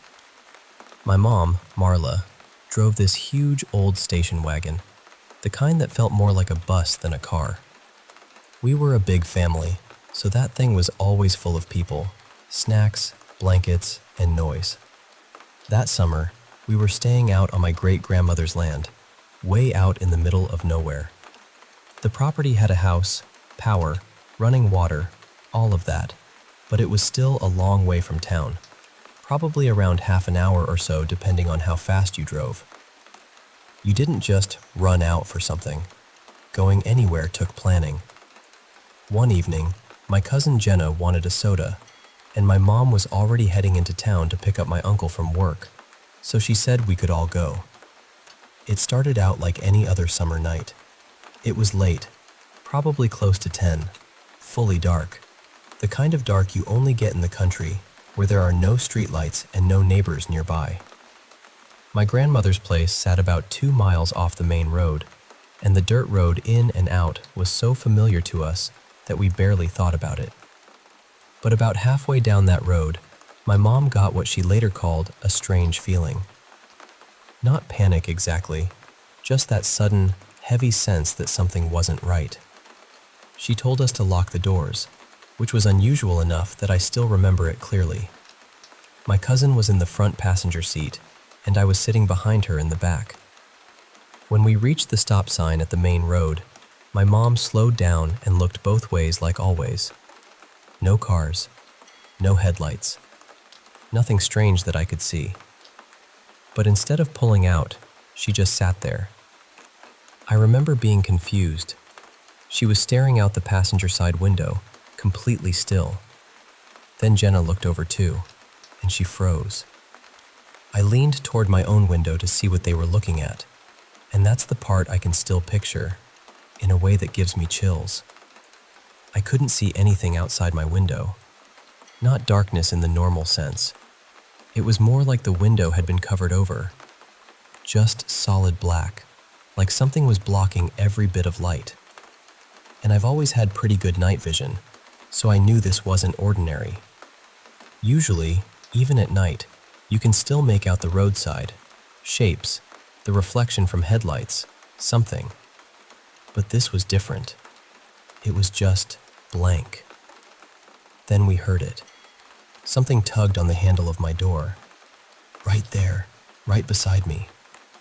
The sound was clear enough that there was no mistaking it. And the second that happened, Jenna started screaming, and my mom slammed on the gas and shot onto the main road. She drove fast, faster than I'd ever seen her drive, and she didn't slow down until we got to the gas station where my uncle was working. When we pulled in, my mom and Jenna jumped out and ran inside to get him. I stayed in the car. We had just come off that dusty road, and even after the stretch of pavement, the outside of the wagon was still coated in a layer of dirt. Nobody had touched the car since we left the property. When my uncle came back out, I got out too, and that's when we saw the marks. Around the handle on my back door, the dust had been rubbed away, like someone or something had grabbed it and tried to pull it open. On the roof above that same side, there was a handprint. Not just a smudge, a real print. And it looked wrong. The fingers seemed too long, almost claw-like. Near the back fender, there were 4 deep scratches through the dust, sharp enough that they had scored into the paint. Some people threw out Bigfoot because we were in Oregon, but then dismissed it just as fast because we lived in the high desert, like that settled the matter. That explanation never satisfied me anyway. What has always stayed with me most is this. My mom was terrified. My cousin was terrified. But I wasn't. Not really. I knew something strange had happened, and I knew something had come up to that car and tried to get in, but I never felt like it wanted to hurt me. That sounds odd, I know, but it's the truth. I felt like it was trying to reach me, specifically me, and my mom somehow sensed it before any of us saw a thing. Even now, all these years later, my mom and my cousin have never changed their story. Not once. They still swear that what they saw was real. Most of the family still doesn't believe them, and honestly, whenever someone shrugs it off, I always come back to the same question. If they didn't see what they say they saw, then who put the handprint on the car?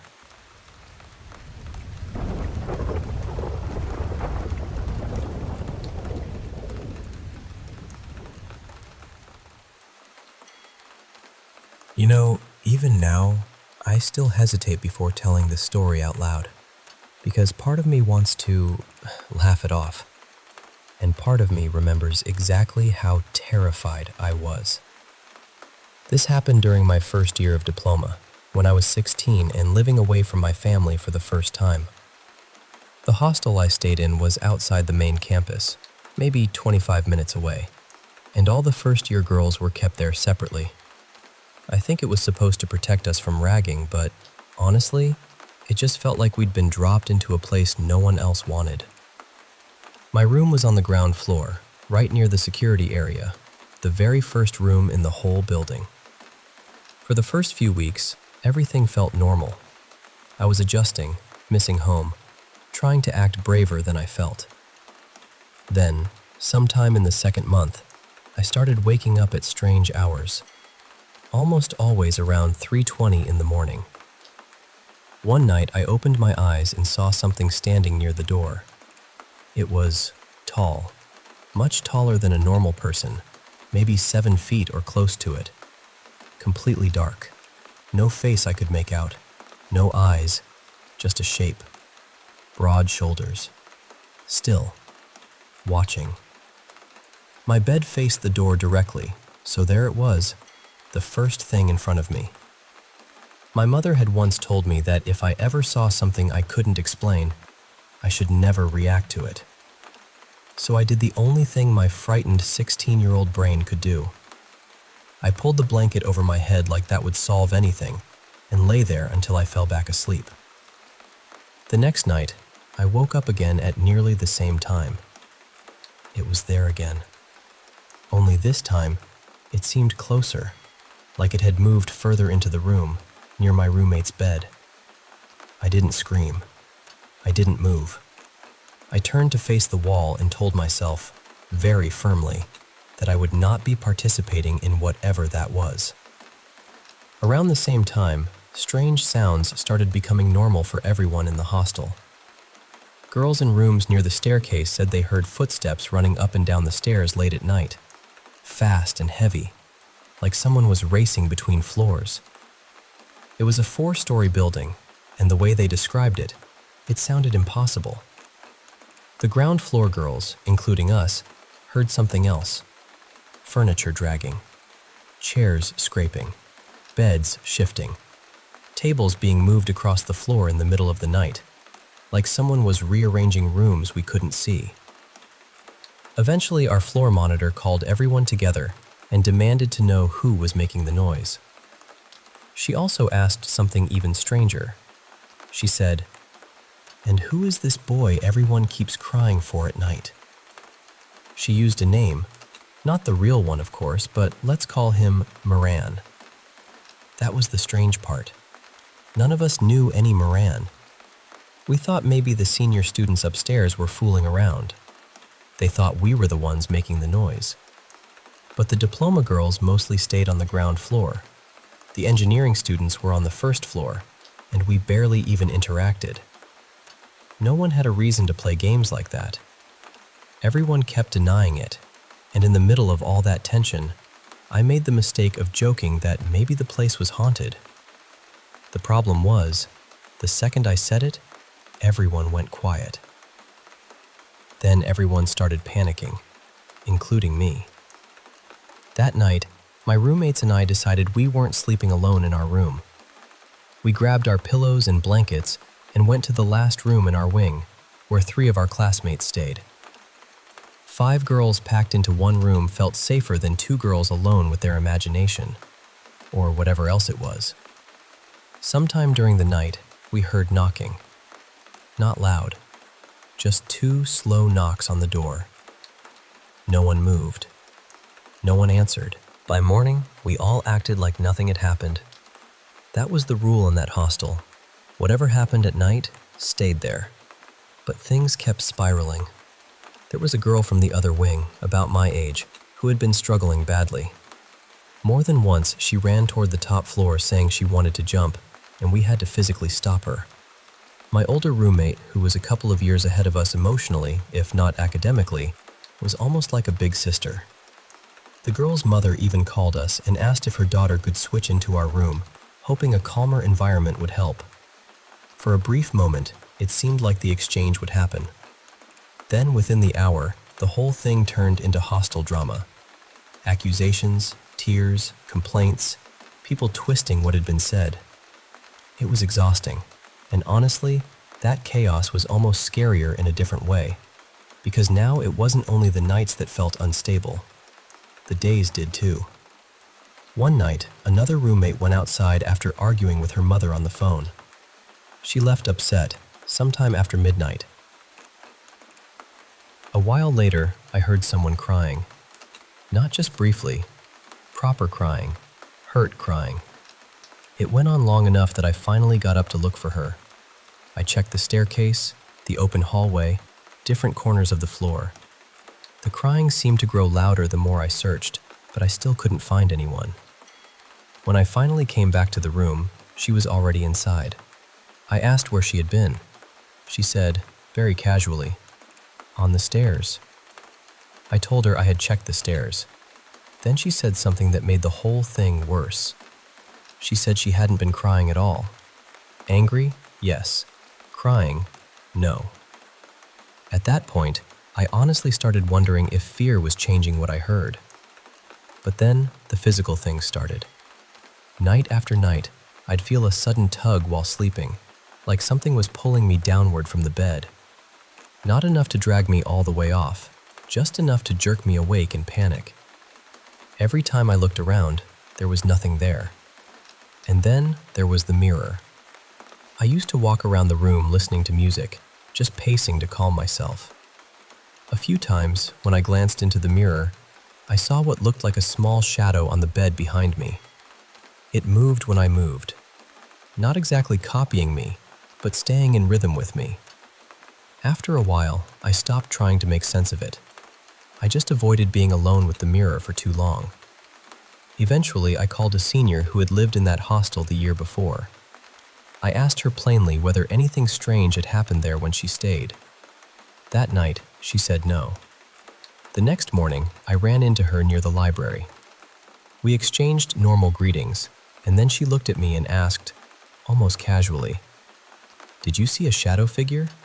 Something that looked like it hugged someone from behind?" I remember just staring at her. Then she told me that girls from her batch had seen odd things too. While recording a reel once, one of them later noticed something dark behind a girl in the video, almost like it was leaning in close.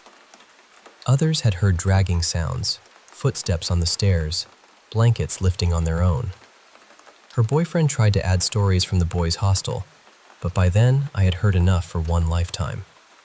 That same night, my roommate and I decided we would stay awake and prove to ourselves that we were imagining everything. That was a terrible idea. At some point, I saw it again. I didn't even trust my voice, so I texted her from my bed. "Do you see it?" She replied, "Ignore it." That response chilled me more than the figure. She sent me a devotional song link and told me to listen to it and sleep. Neither of us said the words directly, but we both knew what we had seen. He warned us not to go near that room. He said that whatever was there moved from that space into ours. Then, he asked for our names and birth dates, checking whether any of us seemed especially vulnerable. For me, he said there was nothing attached. For another girl, he sounded much less certain. Then, he said something that silenced all of us. He said, "Someone is crying there." And the reason, according to him, was tied to a boy. Not Moran, not really, but close enough to the name people kept hearing whispered in the night. He told us there had been tragedy there before us. A death. Grief that never settled. Stories buried under the building. Unfinished lives.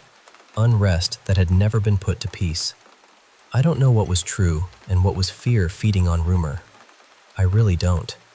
What I do know is that he repeated one instruction again and again. Do not step down from your bed at night. So we didn't. We sat together until morning like children pretending dawn could fix everything. The strangest part is that life still continued. We still studied. We still went to class. We still gossiped, argued, borrowed notes, worried about exams. That's what feels surreal when I think back on it. We were living ordinary student lives right in the middle of something that felt deeply not ordinary. I don't stay there anymore. I'm in my final year now, but I still hear stories from juniors in that same room. One of them said she felt herself being pulled while sleeping. Another said she saw figures that looked like people she knew. So the room still carries that reputation. And maybe there are logical explanations. Stress, sleep paralysis, suggestion. The way fear moves through a group and teaches everyone what to notice. I've considered all of that, and some of it probably explains more than I want to admit.